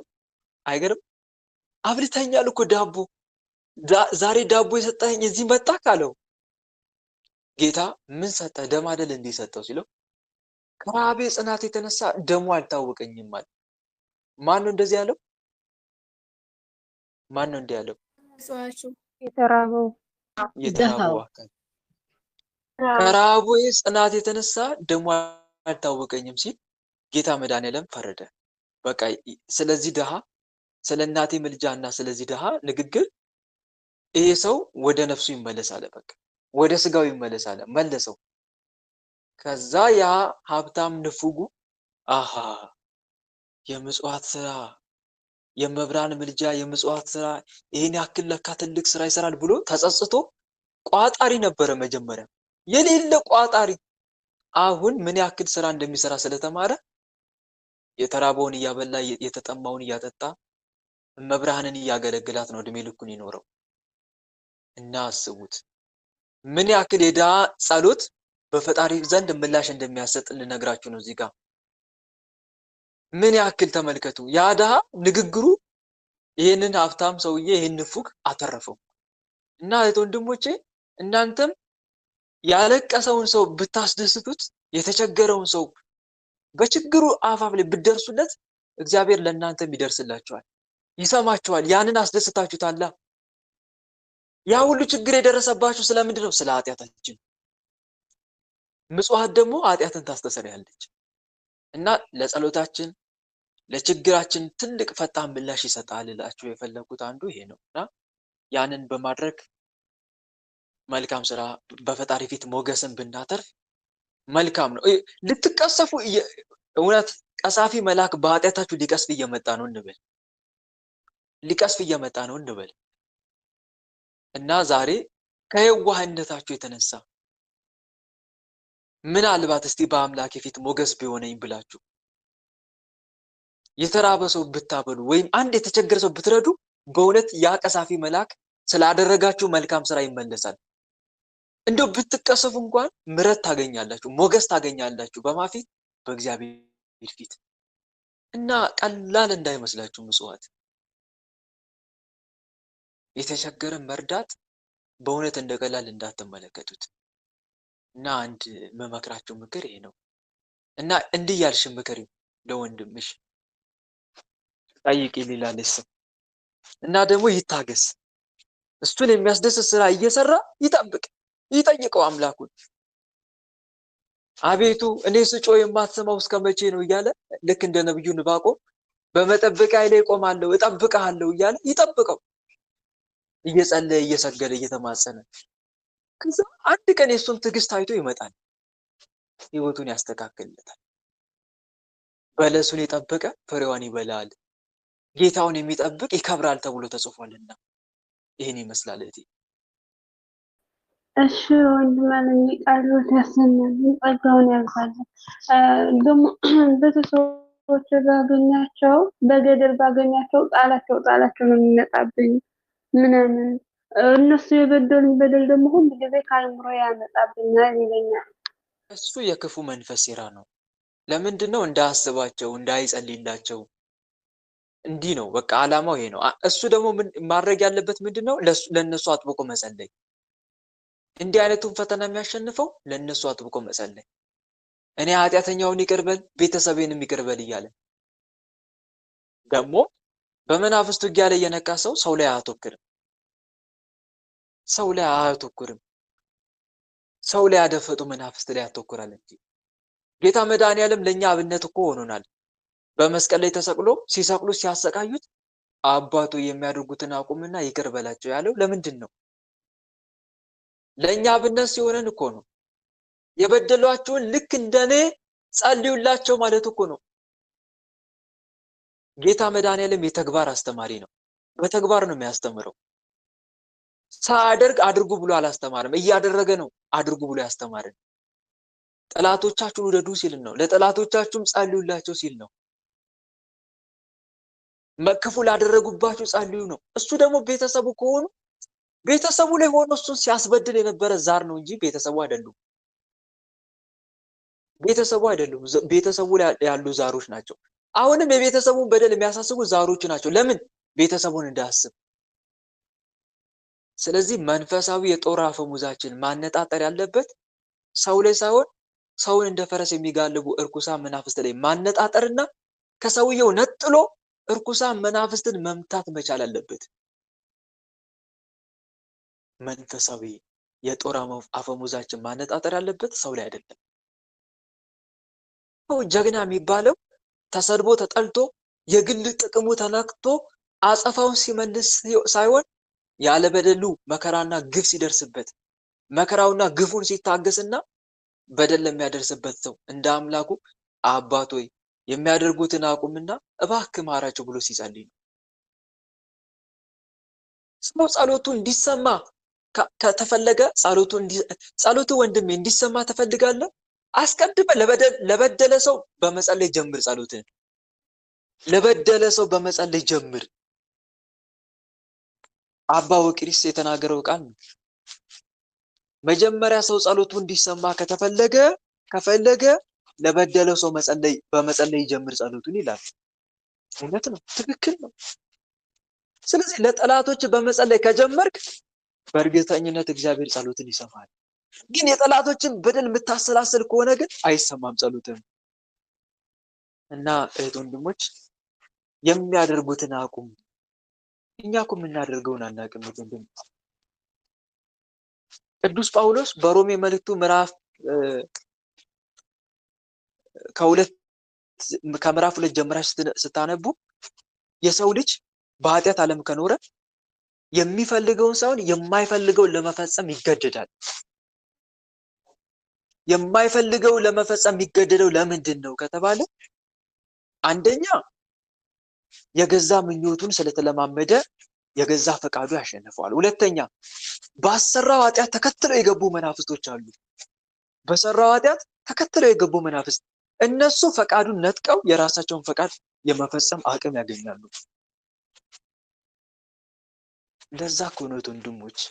ዛሬ እኮ ብዙዎቻችን የምንፈልገውን ሳይሆን የማንፈልገውን የምንሰራው ለምን እንደሆነ ታውቃላችሁ? በሰራነው ኃጢአት የገቡ መናፍስቶች ነፃ ፈቃዳችን ነጥቀውብን የራሳቸውን ነፃ ፈቃድ እያስፈጸሙ ነው። መፍትሄው ምንድነው? ንስሐ መግባት። መፍትሄው ምንድነው? ይቅር በለኝ ማለት፣ የቀደመ በደሌን አታስብ ማለት። የቀደመ በደላችን አታስብብን፣ ምሕረት በቶሎ ታገኛል።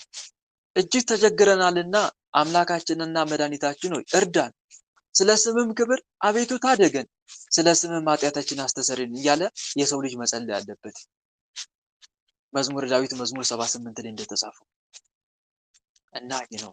ስለዚህ እነሱ ላይ አነጣጠር፣ እነሱ ውስጥ ያደፈጡ መናፍስት ላይ አነጣጠር እንጂ በሐሳቡም የቤተሰቡን በደል የሚያመላልሱት እራሳቸው መናፍስቶቹ ቤተሰቡ ላይ ሆነው እሱን እግር በእግር እየተከታተሉ ሲያስበድሉት የነበሩ መናፍስት ናቸው።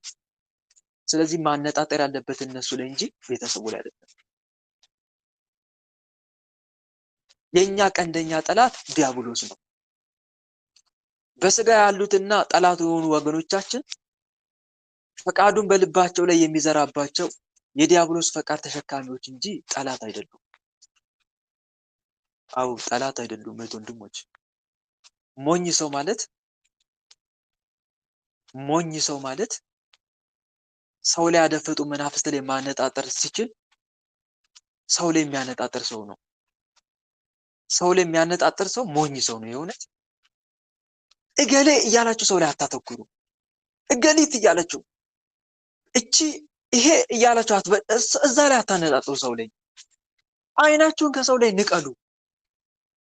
ለከባድ ውጊያ ተዘጋጁ። ሰውን ለማሸነፍ አይደለም። ሰውን ለማሸነፍ አይደለም፣ ዲያብሎስንና ሰራዊቱን እንጂ።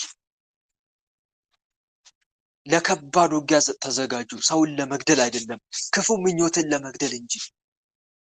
የስጋ ጠላትን ለማሸነፍ አይደለም፣ አጋንንትንና የአጋንንት ሰራዊትን እንጂ። በክላሽ፣ በታንክ፣ በድሮን፣ በኒውክለር አይደለም፣ በንስሐ በስጋ ወደሙ በጸሎት በስግደት እንጂ። ስለዚህ እህት ወንድሞች ሰው ላይ አታነጣጥሩ። በእውነት ሰው ላይ የሚያነጣጥር የሞኞች ሞኝ ነው። የመንፈሳዊ ሰው ጥንካሬ ሌላውን ለማሸነፍ አይደለም፣ አጋንንትና ሰራዊቱን እንጂ። መንፈሳዊ ሰው ሌላውን ሰው ለማሸነፍ አይሞክርም። ክፉ መናፍስትን እንጂ ክፉ ሰዎችን ሊያሸንፍ አይፈልግም። ከሁሉ በላይ ደግሞ ራሱን እንጂ ሰዎችን ለማሸነፍ አይተጋም። በወንድም ተከርተሃል፣ ወንድም በድሎሃል፣ ወንድም ላይ አታነጣጠር። ወንድም ላይ ሆነው የበደለን ክፉ መንፈስ ላይ አነጣጠር። በትዳር አጋር ተበድለሃል፣ በእጮኛሽ በፍቅረኛ ተበድለሃል። ፍቅረኛ ላይ አታተኩር፣ እጮኛ ላይ አታተኩሪ። እነሱ ላይ እያደረ አንተን ሲበድል የነበረ መንፈስ ላይ አተኩር። እሱ ላይ ነው ማተኩር ያለብን። ሰዎች መተት መትተውብሃል፣ ጎረቤቶች፣ ወገን ዘመዶች፣ የራሴ የምትላቸው ያመንካቸው ጓደኞች መተት መትተውብሃል። እነሱ ላይ አታተኩር። እነሱ ላይ ሆኖ አንተን የበደለህን ወይም ደግሞ አንተ ላይ መተት እንዲመትቱብህ ከአንተ ተነስቶ እነሱ ላይ ሄዶ የእነሱ ልብ ያነሳሳ መንፈስ ላይ አተኩር። እሱ ላይ ማነጣጠር ያለብን። ሰው ላይ የሚያተኩር ሰው ሁሌም ተሸናፊ እንጂ አሸናፊ አይሆንም። እግዚአብሔር ደግሞ ሰው ላይ ከሚያተኩር ሰው ጋር አብሮ አይሰለፍም።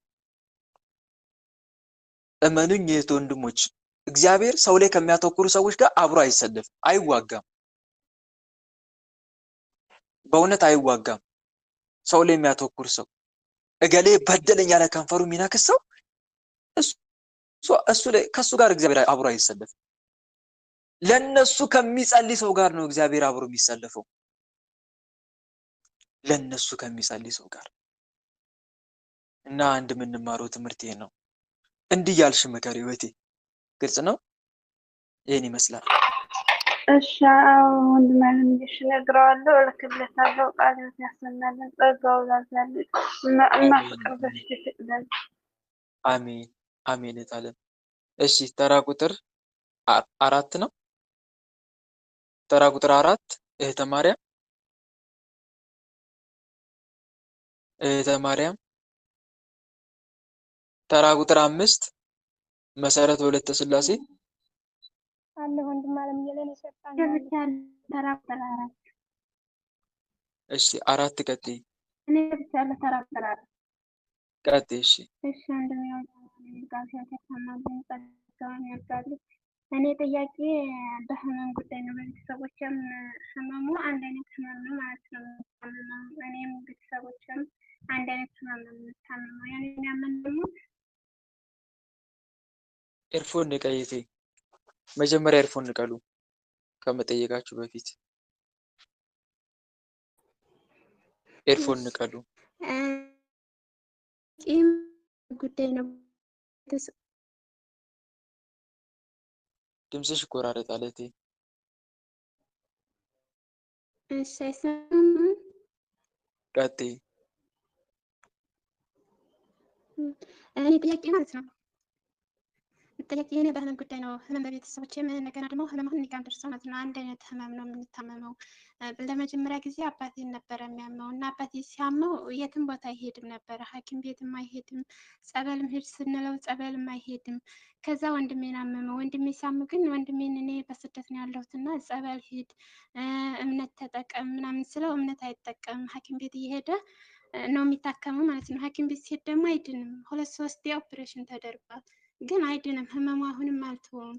ከዛ አሁን ደግሞ ያ ህመም እኔን የሚያመኛል ማለት ነው። እኔን ደግሞ ማመም ጀመረኝ። እኔን አሁን ደግሞ ሲያመኝ በቃ ሁልጊዜ ሐኪም ቤት እንድሄድ ነው የሚያደርገኝ። በጣም ነው የሚፈታተነኝ ሐኪም ቤት ለመሄድ። ከዛ እናቴ ድንግል ማርያም እኮ ይርጅኝ ብዬ ሳለቅስ በቃ በሆነ ምክንያት በሰው የሆነ እምነት ምናምን አገኛለሁኝ እና እምነት እጠቀማለሁ። እምነትን ተጠቅሜ ከዛ ትንሽ ተወት ያደርገኛ እምነትን ከተጠቀምኩ በኋላ ማለት ነው። እና ደግሞ ሌሊት 10 ሰዓት ላይ በቃ እንደ ሰው ይቀሰቅስና ያመኛል እሳብኝና። መልካም እሺ ታለምዬ፣ አንድ አይነት በሽታ መኖሩ ዛር መንፈስ ነው። ዛር መኖሩ ምክንያት ምልክት ነው። የዛር ቡዳ መንፈስ ተረዳሽ አይደል? በቤተሰብ በኩል የመጣ የዛር መንፈስ አለ ማለት ነው። ወይም አንድ አይነት መንፈስ ነው የያዛችሁ ሁላችሁ ነው። አንድ አይነት መንፈስ ሁላችንም ይዟል ማለት ነው። በቤተሰብ በኩል እህት ወንድሞች፣ ቤተሰብ ሁሉ አንድ አይነት የሚታመም ከሆነ ሁሉም ጋር አንድ አይነት መንፈስ አለ ማለት ነው። አንድ አይነት መንፈስ አለ። ታዲያ አንዱ ከማዕከላቸው ከበረታ የሁሉንም በሽታ ማንሳት ይችላል። የሁሉንም በሽታ ማንሳት ይችላል። ለምሳሌ አሁን አንቺ ብትበረቺ፣ አንቺ ጠላቶችሽን ብትይዣቸው በሽታውን ከአባትሽም ከወንድምሽም ማንሳት ይቻላል ማለት ነው። ምክንያቱም መንፈሱ አንድ አይነት ነው። እንዳደርስ ያደርገኝም በቃ ጸሎት የማርያም ቀን በቃ ማርያም ቀን የሰኔ ጎልጎታን አደርሳለሁኝ ጧት ተነስቼ ብዬ አስብና በቃ በእንቅልፍ ይጠለኛል። ተነስቼ ጸሎት ማድረስ አልችልም። እሺ እንደዛ ከሆነ ለመጸለይ ያቀርሽው ጸሎት ምን ነበር? የማርያም ሰኔ ጎልጎታ። ስለዚህ አስቀድመሽ እመብርሃንን ተማጸኛት። እመብርሃን እናቴ እኔ ሰኔ ጎልጎታሽን ላደርስ እፈልጋለሁ። ልጸልይ አስብና ግን አቆመዋለሁ ወይም ሳልጸልይ እቀራለሁ። እናቴ ባክሽን ይህን ጸሎት በፊትሽ እንድጸልይ እርጂኝ ብለሽ መጀመሪያ የእሷን እርዳታ ጠይቂ። ጸሎቱን ለመጸለይ የእሷ እርዳታ ያስፈልግሻል እህቴ። ምን እያደረግሽ? ሰላም ለኪ እየጸለሽ እየሰገርሽ በስሏ ፊት እናቴ ሰኔ ጎልጎታ ጸሎትሽን ልጸልይ እየፈለግኩኝ ግን መጸለይ አልቻልኩምና እባክሽን እንድጸልይ እርጂኝ ያልሽ በስሏ ፊት 21 ስግደት ወይም 64 ስግደት እየሰገርሽ ተማጸኛት። ብርታት ትሰጥሻለች። ሰኔ ጎልጎታን የመጸለይ አቅም ትሰጥሻለች ራሷ። ግልጽ ነው አይደል? እንደዛ እያደረግ መጸለይ እንድትችይ ተማጸኛት። ይሄንን አድርጊ እህቴ። ሌላው ደግሞ ወደ ዋናው ሐሳቤ ስመጣ አባትና ወንድሜ አይሄዱም። ጸበል ተጠመቁ ስንላቸው አይሄዱም። ወንድሜ ሕክምና ይሄዳል። አባቴ ሕክምናም አይሄድም፣ ጸበልም አይጠመቅም። ወንድሜ ግን ሕክምና ይሄዳል። ደግሞ 3 ጊዜ ኦፕራሲዮን ተደርጓል ነው አይደል ያልሽኝ? መልካም። ቤተሰቦች ስላላወቁ ነው እህቴ። በሽታ ዝም ብሎ ብቻ የሚመጣ እየመሰላቸው ነው፣ ስላልተረዱት ነው። አልገባቸውም ከአጋንንትም ጭምር በሽታ እንደሚመጣ። ወንድምሽም ያልዳነው በሽታው በትክክል ከአጋንንት የመጣ ስለሆነ ነው። በእርግጥ በትክክል ከአጋንንት የመጣ ነው። ይሄን ደግሞ ወንድምሽ አልተረዳም፣ አልተገነዘበም።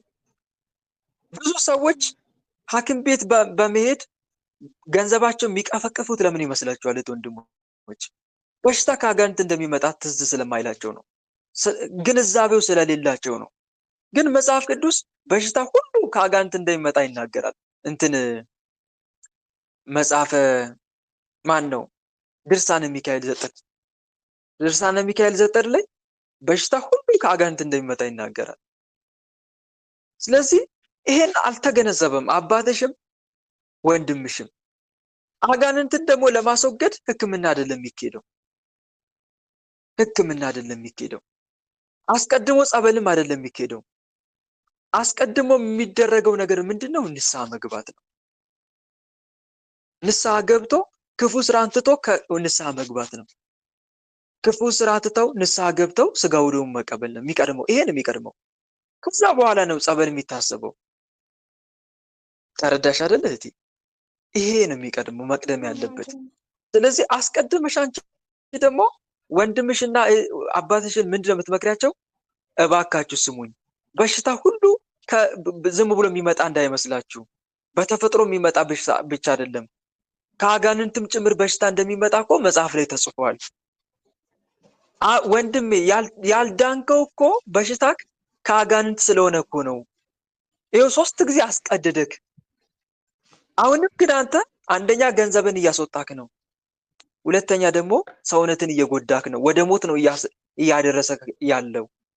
ስማኝና እባክህን አድርግ ምልን አድርግ ብለሽ ምከሪው። ተረዳሽ አይደል? ይሄንን ነው ማድረግ ያለብሽ። ያንቺን ምክር ደግሞ እንዲቀበሉ አስቀድመሽ እግዚአብሔር አምላክን ንገሪው። ጌታ ሆይ ወንድሜን ልመክር ነው፣ አባቴንም ልመክር ነው። እባክህን በአንደበቴ ሆነ አባቴና ወንድሜን አንተ ራስህ ምከራቸው በይው።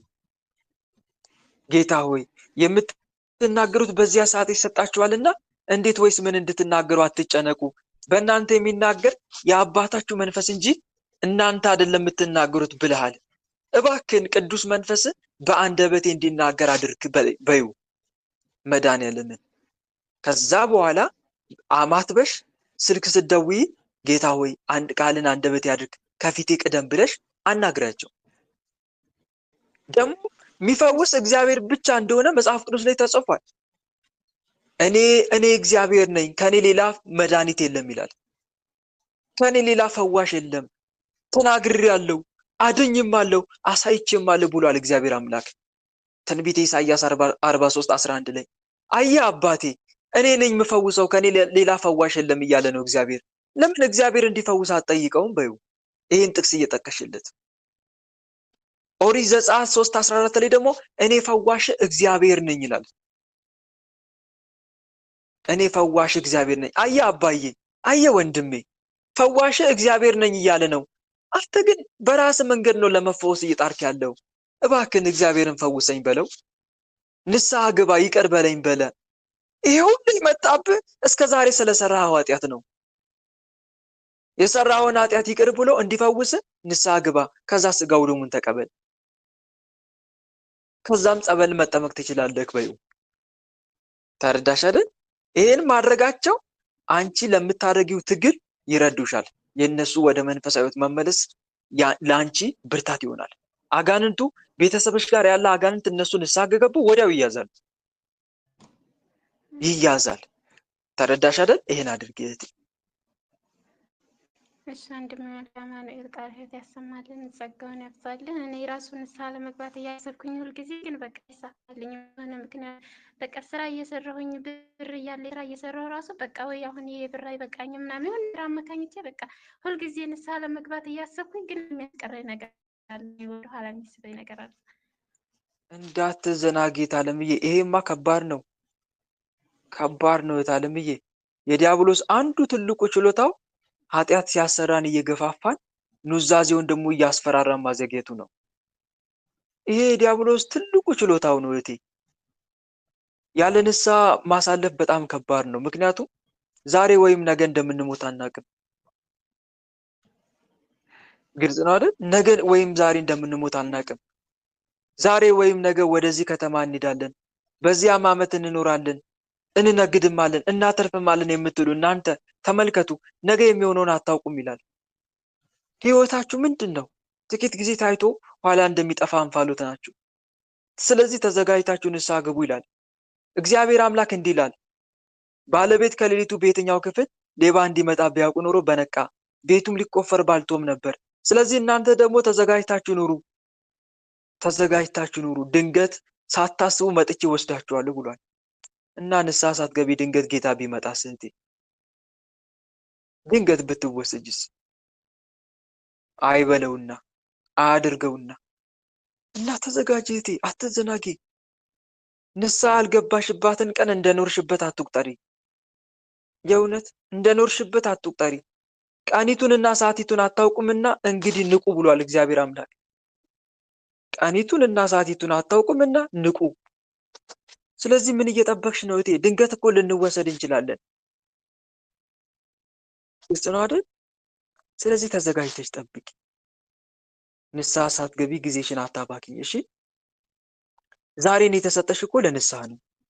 ይህችን ቀን እኮ እግዚአብሔር የሰጠሽ፣ ዛሬም እኮ መውሰድ ይችል ነበር ፈጣሪ አንቺን፣ ግን የንስሐ ጊዜ እየሰጠሽ ነው።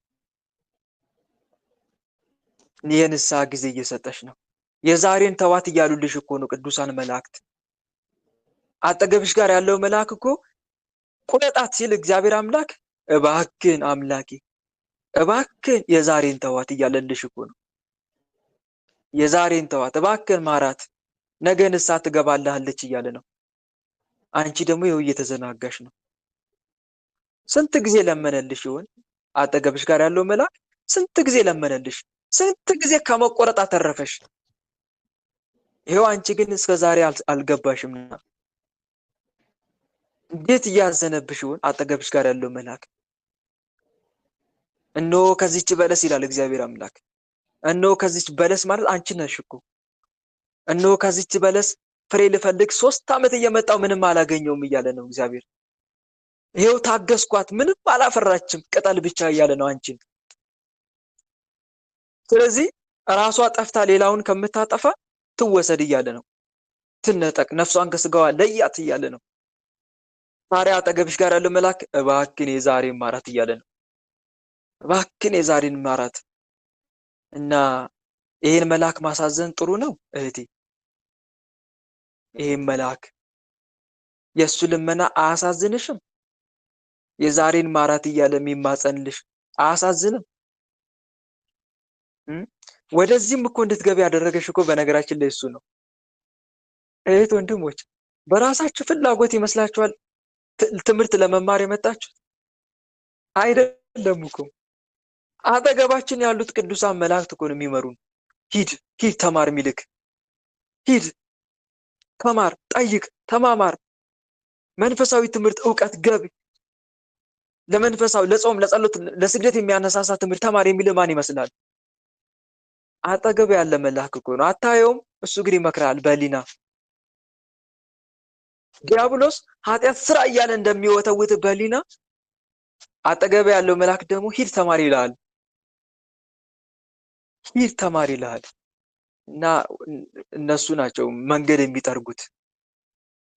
በፊቴ ወዳዘጋጀው ስፍራ ያገባ ዘንድ እነሆ እኔ መልአኬን ሰዳለሁ አላለ?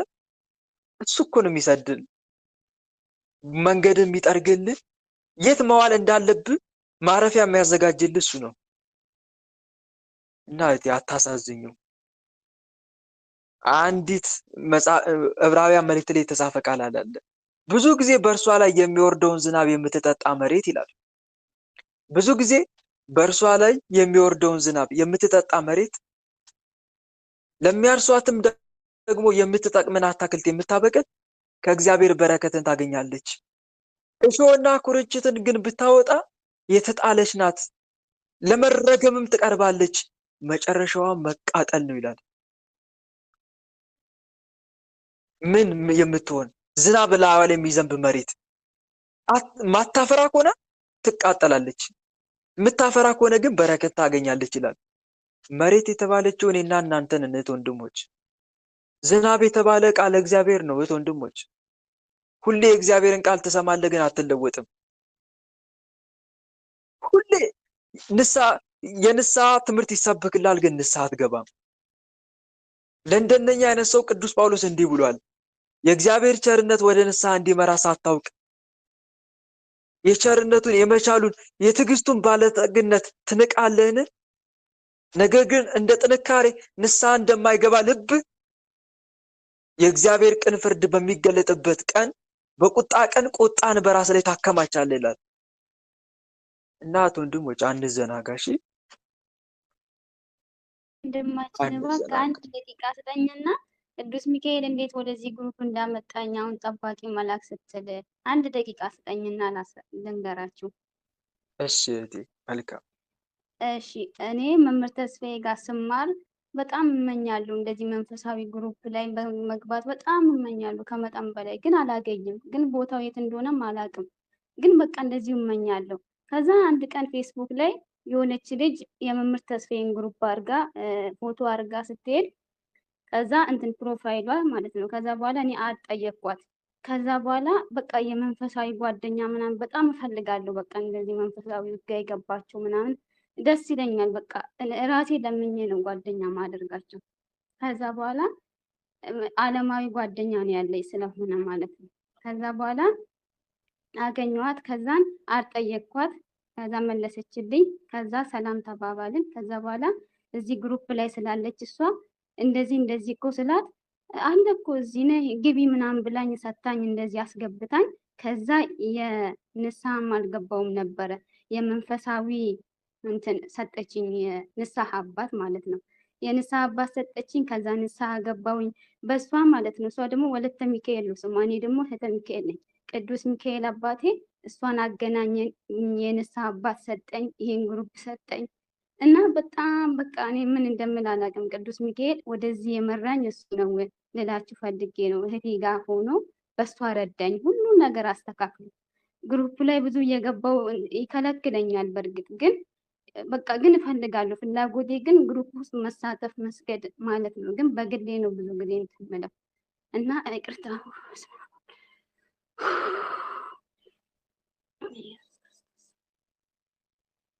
በርቺ ታለምዬ፣ አሁንም ጠንክሪ እሺ። እንኳን እግዚአብሔር ለዚህ አበቃሽ። ጠንክሪ ታለምዬ። ትክክል ነው። አሁን እዚህ ጋር የምንማረው ነገር ምንድን ነው?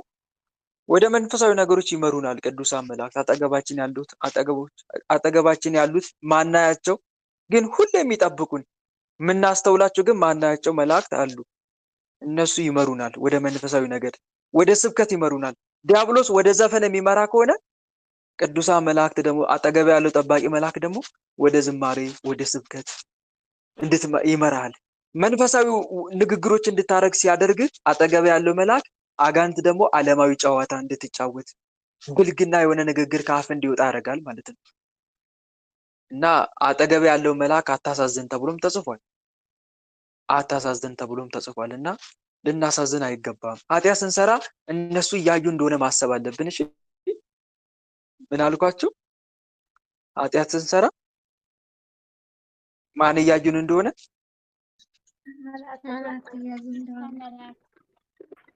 እያዩን እንደሆነ ማሰብ አለብን። ልክ ኃጢአት ልትሰራ ስትል አጠገብ ያለው መልአክ እያየ እንደሆነ አስበዋል። በሱ ፊት ኃጢአት ስትሰራ እሱ አንተን ሊያነጻ ሲታገል፣ አንተን ለፍሬ ሊያበቃ ሲታገል፣ አንተ ግን መልሰህ ስትጨቀይበት ሲያሳፍር ያሳፍራል በጣም ከምር። እሱ ለአንተ ይተጋል፣ አንተ ደግሞ የእሱን ትጋት ሁሉ ውሃ ታደርገዋለህ፣ መና ታደርገዋለህ፣ ከንቱ ታደርገዋለህ። ምን እያደረክ? ኃጢአት እየሰራክ። እና አስቡት፣ የሆነ ኃጢአት ልሰራ ስትል እሱን እያሰብክ አጠገብ ያለው መልአክ እያየክ እንደሆነ አስብ። ወይኔ እኔን ለፍሬ ሊያበቃ እሱ እየታገለ እኔ መልሼ ደግሞ የእሱን ትጋት ከንቱ ላድርግበት ብለህ ማሰብ መቻል አለብህ። እኔ ከንቱ ላድርግበት እየተጋ እኔን ለማዳን እየተጋ ከአምላኬ ጋር እያስታረቀኝ አንተ የምትጸልየው ጸሎት እኮ ይዞልክ ሄደው እሱ ነው እኮ አጠገብ ያለው መልአክ እኮ ነው። የምትጸልየውን ጸሎት ይዞልህ ሄደው ማን መሰል? እሱ እኮ ነው። ጌታ ሆይ ይኸው ዛሬ ልጅክ እጅ መንሻ አቅርባልሃለች ተቀበላት ብሎ የሚያስረክበው ማን መሰለ? እሱ እኮ ነው። ነፍስ ከስጋ ስትለይ ይዞክ ሄድም እሱ እኮ ነው። በአምላክ ፊት የሚያቆምህም እሱ ነው። ጌታ ሆይ ጠብቅ ብለህ የሰጠኝ ነፍስ እቹትን ተቀበላት ብሎ እኮ የሚያስረክብም እሱ ነው። አንቺ ነፍስ ገዢው አምላክሽ ብሎ በአምላክሽ ፊት የሚያቀርብ እኮ እሱ ነው። እና ልናሳዝነው አይገባም። አንድ የምንማረው ትምህርት ይሄ ነው። ስለዚህ ወንድሞች ንስሐ ከመግባትም ልንዘገይ አይገባም። ደግሞ ንስሐ ስትገቢ እኮ እህቴ ጥያቄውን የጠየቅሽኝ ይዘናጋለሁ ያልሽ ዛሬ ንስሐ ስትገቢ እልፍ አላፋት መላእክት ነው በአንቺ ንስሐ መግባት ደስ የሚላቸው። እንዲሁ ንስሐ ከማስፈልጋቸው ከ99 ጻድቃን ይልቅ ንስሐ በሚገባ በአንድ ኃጢአተኛ በሰማይ ደስታ ይደረጋል ብሏል እኮ ጌታ ክርስቶስ ተናግሯል። ሉቃስ ወንጌል ምዕራፍ 15 ቁጥር 7 ላይ አንድ ሰው ንስሐ ሲገባ በሰማይ መላእክት ደስታ ይደረጋል ይላል። ስለዚህ ለምን የእነሱን ደስታ ታዘገይባቸዋለሽ እህቴ? ስንት ያዘገየችባቸው እንዳይደሰቱ። እንዲደሰቱ ዛሬ ነገ ሳትይ ንስሐ ግቢ እንጂ ቶሎ ብለሽ ተመለሽ እንጂ ወደ አምላክሽ። ናፍቆሻል ሰማያዊ አባትሽ። መቼ ነው ልጄ ወደ ንስሐ የምትመለሰው ብሎ እየጠበቀሽ ነው። ስለዚህ ንስሐ ግቢ፣ ንስሐ ግቡ። ንስሐ የገባችሁ ደግሞ ስጋው ደግሞ ለመቀበል ተሯሯጡ። ንስሐ የገባችሁ ደግሞ ስጋው ደግሞ ለመቀበል ተዘጋጁ። ቶሎ ቶሎ ጌታ ሆይ እርቦኛል አብላኝ በሉት። እርቦኛል አብላኝ፣ ስጋን አብላኝ፣ ቃምቶኛል ደምን አጠጣኝ እያላችሁ ተማጸኑት። እየተማጸናችሁ እራሳችሁን አዘጋጁ ለስጋው ደግሞ። ከዛ ወደ አባቴ ተመልሻለሁ እያላችሁ ያን ባለፈው የዘመርኩላችሁ ትዝ ይላችኋል። ደስ የሚል ዝማሬ ዓለምን ዞሬ አየሁት፣ ዓለምን ዞሬ አየሁት፣ ሁሉም በተራ ቀመስኩት የሚል ዝማሬ ባለፈው የዘመርኩላችሁ እሱን ትዘምራላችሁ ማለት ነው። ደስ ሲል እፎይታ የሚሰማችሁ እፎይታ ታየኝ። ኡፍ ተገላገልኩ፣ ተንከራተትኩ፣ ዓለምን ምን አገኘው ትላላችሁ። ከዛ በኋላ ምን አገኘው? እድሜ ልኬን በኃጢአት ስጨማለቅ ቆሬ ምን አገኘው? ትርፉ ድካም ብቻ። ውይ ተገላገልኩ፣ ደረስክልኝ ብላችሁ ታመሰግኑታላችሁ ማለት ነው መድኃኒዓለም። ከዛ ነፍሳችሁን ታስጠነቅቃላችሁ። ነፍሴ ሆይ ጥለሻት ወደ መጣሽው ዓለም ብትመለሽ ዋ እያላችሁ እያስጠነቀቃችሁ የበረከት ስራ መልካም ስራ ለመስራት ትታገላላችሁ። እስከሚወስዳችሁ ድረስ መጥቶ እስከሚወስዳችሁ ድረስ ትጠባበቃላችሁ። ሞቱን በማንኛውም ጊዜ የሚጠባበቅ ሰው ዛሬን የሚቀበላት የመጨረሻው አድርጎ እንደሚጠባበቅ ሁሉ እናንተም ትጠባበቃላችሁ ማለት ነው። እና ይሄ ነው ዋናው ትልቁ ነገር ከኛ የሚጠበቀው። ስለዚህ ንስሐ ግቢ አትዘጊ ለማለት ነው። እሺ እህቴ ይሄን ይመስላል።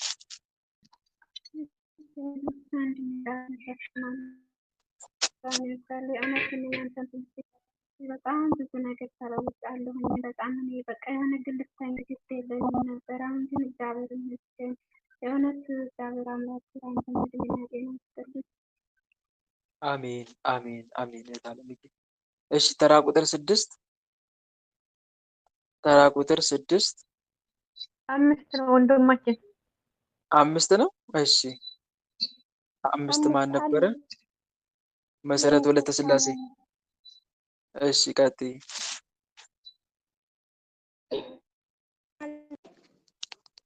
ኤርፎን ንቀሉ። ኤርፎን እየነቀሉ ቀጥይ። እሺ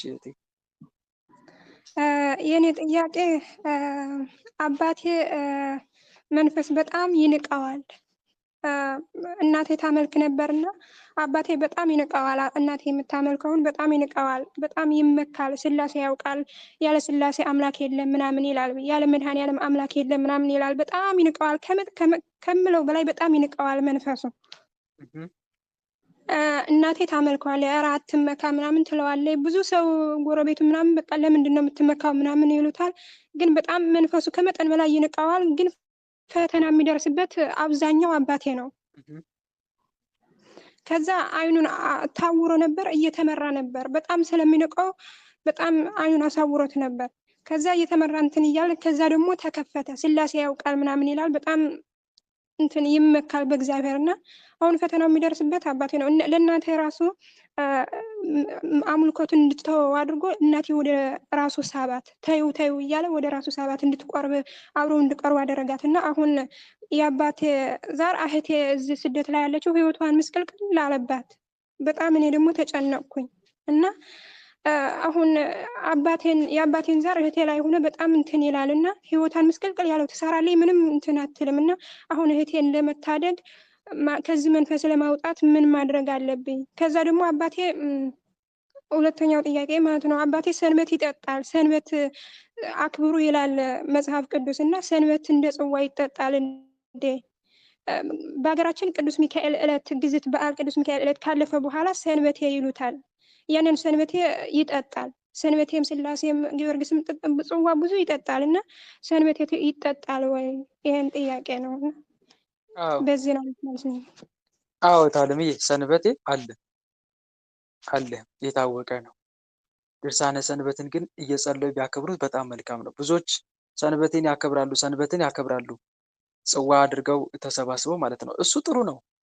ግን በየቦታው አንድ መስተካከል ያለበት ነገር ምንድነው? ሰንበትን ሲያከብሩ ድርሳነ ሰንበት አይነበብም። ይነበባል ብዙን ጊዜ አይታችሁ ከሆነ እስቲ ንገሩኝ። ሰንበቴ ጽዋ የሚጠጡ ድርሳነ ሰንበትን ያነባሉ? ገዝታችሁ ስጧቸው እሺ፣ እንዲያነቡ። አያነቡም። ያው ትላልቅ ሰዎች ስለሆነ ማለት ትላልቅ ስለሆነ የሚያነብ ሰው ይፈልጉና አንባቢ የሰው ያዘጋጁና ያንብብላቸው። ያ ሰው በእውነት ድርሳነ ሰንበት ላይ ራሱ ያለው ቃል በእውነት ይገዛቸዋል፣ ወደ ንስሐ ይመራቸዋል። ራሱ ቃሉ አንደኛም ትልቅ ክብር ነው፣ በረከት ያሰጣቸዋል ድርሳነ ሰንበትን ቢጸልይ። ሁለተኛ ደግሞ ቃሉ ራሱ ያስደነግጣል። ድርሳነ ሰንበት ላይ ያሉት ቃላቶች የእውነት ያስፈራሉ፣ ያስደነግጣሉ። በተለይ ንስሐ ላልገባ ሰው ማለት ነው። ስለዚህ ድርሳነ ሰንበትን የሚያነብላቸው ሰው ቢገኝ በጣም አሪፍ ነው። በዛው ቢቀጥሉ ማለት ነው። መሰብሰባችን አንተው። ዞሮ ዞሮ ግን የጽዋ ዓላማ ምንድን ነው ከተባለ ሰዎች ተሰባስበው እርስ በርስ እንዲመካከሩ ነው። ለመንፈሳዊ ሕይወት እንዲነሳሱ ነው። ለበጎ ስራ እንዲተባበሩ ነው። ማህበራችን አንተው እንዳለው ቅዱስ ጳውሎስ ዕብራውያን መልእክት ምዕራፍ 10 ላይ እርስ በርሳችን እንመካከር፣ ይልቁንም ቀኑ ሲቀርብ እያያችሁ አብልጣችሁን አድርጉ፣ በአንዳንዶች ዘንድ ልማድ እንደተደረገው መሰብሰባችን አንተው ይላል እና ዞሮ ዞሮ ተሰባስበው ለመልካም ስራ አንድ ለመሆን ነው። ጽዋ አስፈላጊነቱ ትልቁ ይሄ ነው ዋናው መሰብሰቢያ መንገድ ነው። እናም መልካም ስራ የምንሰራበት ነው። በቅዱሳን ስም ስንሰበሰብ ደግሞ በቅዱሱ ስም መልካም ስራ እንድንሰራ የቅዱሱን በረከት እንድናገኝ ነው። አንዱ ይሄ ነው ዋናው ትልቁ ነገር እና ይቀጥል። ግን አንቺ ደግሞ የምታደርጊው ምንድነው? አሳምሪላቸው። ድርሳነ ሰንበት እየገዝተሽ የሚያነብ ሰው እንዲያዘጋጁ ነግረሻቸው እሱም ቢያነቡት መልካም ነው። ሲሰባሰቡ ልክ ሌላ ጨዋታ ከመጀመራቸው በፊት አስቀድመው ያ ሰው ቆም ብሎ ነጠላውን ለብሶ ድርሳነ ሰንበትን ያንብብላቸው። ከዛ አባታችሁ ነው ብለው ይጸልዩ። ይህ ትልቅ ነገር ነው።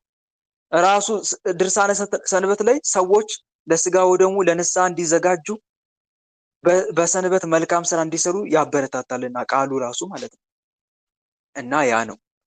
ሌላው አባቴም አጋንንትን ይንቃቸዋል ወይም ዛሩን ይንቃል፣ ባዕድ አምልኮን ይንቃል እና ሲንቅ ግን ፈተና ይበዛበታል የሚል ሀሳብ ነው ያነሳሽው። ጥሩ ነው መናቁ። በእግዚአብሔር መመካቱ በጣም ደስ የሚል ነገር ነው። ስላሴም ይጠብቁታል። ስለጠበቁትም ነው አጋንንት ቢዘጋው መልሶ የተከፈተው። ስለሚጠብቁት ነው። እግዚአብሔር ደግሞ ይወዳል። እንደዚህ በሱ በፍጹም ልብ የሚታመነውን ሰው በእውነት በጣም ይወደዋል እግዚአብሔር አምላክ። ደስ ይሰኛል። እህት ወንድሞች፣ ምንም እንኳን ምግባር ባይኖረን ስላሴ የኔ ጋሻ ስትሏቸው አቤት እግዚአብሔር እንዴት ደስ እንደሚለው ሰምታችሁኛል አይደል? ምን አልኳችሁ? ምንም ባይኖረን መልካም ምግባር እንኳን ባይኖረን የኔ ጋሻ ስላሴ ነው ስንል በእውነት እግዚአብሔር ደስ ይሰኝብናል። የኔ መከታ አምባዬ ጥላ ከለላይ አጋዕዝተ ዓለም ስላሴ ዓለማትን የፈጠረ አብ ወልድ መንፈስ ቅዱስ ናቸው የኔ ጋሻ ስትሉ ስትመኩ በእግዚአብሔር ደስ ይለዋል እግዚአብሔር አምላክ። ራሱም እግዚአብሔር እንዲህ ብሏል እኮ በእኔ ተማምኗልና አስጥለዋለሁ ይላል። በእኔ ተማምኗልና አስጥለዋለሁ፣ ስሜን አውቋልና እጋርደዋለሁ ይላል እኮ። በመከራውም ጊዜ አድነዋለሁ፣ አስጥለዋለሁ። አያችሁ? ማን እንደዚህ ያለው? እግዚአብሔር። በእኔ ታመነ እምነቱም እኔ የሆንኩለት ሰው በውሃ አጠገብ እንደተተከለ በወንዝም ዳር ስሩ እንደሚዘረጋ ዛፍ ነው ይላል። ሙቀት ሲመጣ እንደማይፈራ ነው በእኔ የታመነ ይላል። ራሱ እግዚአብሔር አምላክ ነው ያለው። በእኔ እመኑ ብሏል ራሱ ክርስቶስም። በእኔ እመኑ ምንም አትሆኑም ይላል። እንደውም ሐዋርያት አንድ በጀልባ ላይ እየተጓዙ እያለ ማዕበሉ አናወጣቸው። ጌታ ሆይ አድነን ጠፋን ሲሉ ሲቸገሩ ጌታ ምን ነበር ያላቸው? እስቲ መልሱልኝ። ምን ብሎ ነው የገሰጻቸው? እናንተ እምነት የጎደላችሁ እምነታችሁ ወዴት አለ? እንዴት እኔ አምላካችሁን አስቀምጣችሁ ተፈራላችሁ እኮ ነው። እንዴት ከሁሉ ነገር መሰውራችሁ ነው ያለው አይደል? እኔ አስቀምጣችሁ ተፈራላችሁ። ምን ያገኛናል ብላችሁ ነው እኔ ያለው ማለቱ እኮ ነው። እውነት ነው። ስለዚህ ፍጹም እምነት ይኖራችሁ በእኔ ነው ማለቱ ነው። ጴጥሮስ እኮ የሰጠመው በባህር ላይ የተራመደው በመድኃኔዓለም ላይ ስለተማመነ ነው። የትኛው ምግባር ኖሮት? እምነቱ ነው እኮ እንደ ባህር እንዲራመድ ያደረገው። ከዛ ሲጠራጠር መስጠም ጀመረ። ለምን ተጠራጠር ካለው በእኔ እንደታመንክ አትቆይም ነበረ ማለቱ ነው። ስለዚህ እምነት እጅግ በጣም ወሳኝ ነው። ጥሩ ነው፣ ደስ ይላል። ይሄ የሚበረታታ ነው። የአባት አንዱ ይሄ ጥሩ ነው፣ መልካም ነው። አጋንንቱ ደግሞ ይሄንን እምነቱን ይቀናበታል። በአባትሽ ላይ መናቁ ያናድደዋል። አጋንንቱን እንዴት ይንቀኛል ይላል። እንዴት ይሄን እንደናቀኝ ደግሞ ካላንበረከኩት እያለ አጋንንቱ እልህ ይዘዋል። ይሄ ነው ዋናው። ጥሩ ነው መበርታቱ፣ መጠንከሩ። ግን አሁን ምን ይጨምርበት ታዲያ? በእምነቱ ላይ ምግባር ደግሞ ይጨምርበት። ልክ በዚህ መታመኑ ላይ ደግሞ ንስሐ ቢገባ ስጋው ደሙን ቢቀበል አቤት እንዴት እንደሚያርበደብድ አጋንንቱን። አንዳንዱ እኮ ወንድሞች ምግባር አለው ግን እምነት ጥቂት ነው ያለው። ከሁሉ በላይ ደግሞ ከምግባር በላይ ደግሞ ትልቅ የሚያስፈልገው እምነት ወይስ ምግባር? ምንድን ነው የሚያስፈልገው? ትልቁ እምነት እኮ ነው። እምነት መሰረት ነው። ምግባር ደግሞ ጣሪያና ግድግዳ ነው። እምነት በጣም ወሳኝ ነው። በዚህ ትልቅ እምነቱ ላይ ደግሞ ምግባር ቢጨምርበት ንስሐ ቢገባ ስጋው ቢቀበል ድራሹን ነው የሚያጠፋው። አጋንንቱን በእውነት ድራሹን ነው የሚያጠፋው። እና የብዙዎቻችን ችግር ወይ እምነታችን ትንሽ ነው ምግባራችን ብዙ ነው፣ ወይ እምነታችን ብዙ ነው ምግባራችን ደግሞ ያነሰ ነው ማለት ነው። እና እምነት ምግባር ቢጨምርበት እንደዚህ እያልሽ ምከሪው አባትሽን ንስሐ እንዲገባ። አሁን ይሄ አጋንንቱ አባትሽን የሚበቀለው ፈተና የሚያበዛበት ንስሐ ለመግባቱን ተከትሎ ነው። በሚሰራው ኃጢአት ምክንያት እያደረገ ጉልበት ያገኛል አባትሽ ላይ። ምንም እንኳን እምነት ቢኖረው ግን ምግባር ስለሌለ ከኃጢአት ስላልተመለሰ እችን ምክንያት አግኝቶ ምን ያደርገዋል? ይበቀለዋል። እና ምን ያድርግ? ንስሐ ይግባ፣ ስጋው ደሙን ይቀበል፣ መልካም ስራ ይስራ፣ በሚታመንበት በአምላኩ በአጋዕዝተ ዓለም ሥላሴ የተራበ ያብላ። ያኔ እንዴት እንደሚበቀሉት ይመለከታል በአይኑ። የእግዚአብሔርን ትልቅ የማዳን ስራ ያኔ በአይኑ ያሳየዋል እግዚአብሔር አምላክ። እና ይህን እንዲያደርግ ምከሪው። እናትሽንም ልክ እንደዚሁ እህትሽንም ልክ እንደዚሁ ምከራቸው። በዚህ ጠላታቸው ማርበድበድ ይጀምራሉ። አንቺም ደግሞ ልክ ጸልይላቸው አባትሽን ወደ ንስሐ ህይወት እንዲመራው እግዚአብሔር አምላክ። እርግጠኛ ነኝ አባትሽ ትንሽ ምክር ነው የሚፈልገው፣ ነካ የሚያደርግ የሚቀሰቅሰው ሰው ነው የሚፈልገው። ከተቀሰቀሰ በእውነት ስራውን ይሰራል። አባት ይንቀሳቀሳል። ጎበዝ ጥሩ የሚመክረው ሰው ይፈልጋል። አንቺ ታዲያ አባትሽ ለመምከር ተዘጋጅ፣ አዘጋጅ ራስሽን። ስለ ንስሐ የሚያነሳሳ ጥቅስ አዘጋጅ ከመጽሐፍ ቅዱስ። ታዳጊ የእስራኤል ቅዱስ እግዚአብሔር እንዲህ ይላል፣ እኔ የሚረባን ነገር የማስተምር በምትሄድበት መንገድ የምመራ አምላክ እግዚአብሔር ነኝ። ትእዛዜን ብትሰማ ኖሮ ንስሐ ግባ ስል ንስሐ ብትገባ ኖሮ፣ ስጋው ደሙን ተቀበል ስል ስጋው ደሙን ብትቀበል ኖሮ ጠላትን ፈጥኜ ባዋርኩልህ ነበር ይላል እግዚአብሔር እያልሽ ምከሪው አባትሽን። ያኔ አባትሽ ለካ እንደዚህ ነው እንዲልና ይነሳሳል ማለት ነው። እና ይሄን አድርጊ። እህትሽንም እናትሽንም ምከራቸው። አታርክሙት አባቴን። ያለውን እምነቱን አጽንቶ ይያዝ። እናንተ ደክማችሁ አታዳክሙት። አሁን አትመካ እያሉ የሚያዳክሙት እነሱ ደክመው ነው ሊያዳክሙት የሚሞክሩት። ግን ጥሩ ነው፣ እናት ጠቅሟታል የአባት እምነት። በዛ ላይ ደግሞ ምግባር ትጨምር። እንዲያደርጉ መከራቸው። እሺ እህቴ፣ ይህን ይመስላል።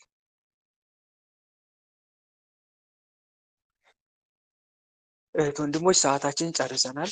እዚህ ጋር ይብቃን። በዚህ መልኩ ያስተማረን የመከረን የገሰጸን አምላካችን ልዑል እግዚአብሔር በእውነት ስሙ ከአጽናፍ እስከ አጽናፍ ለዘላለም የተመሰገነ ይሁን።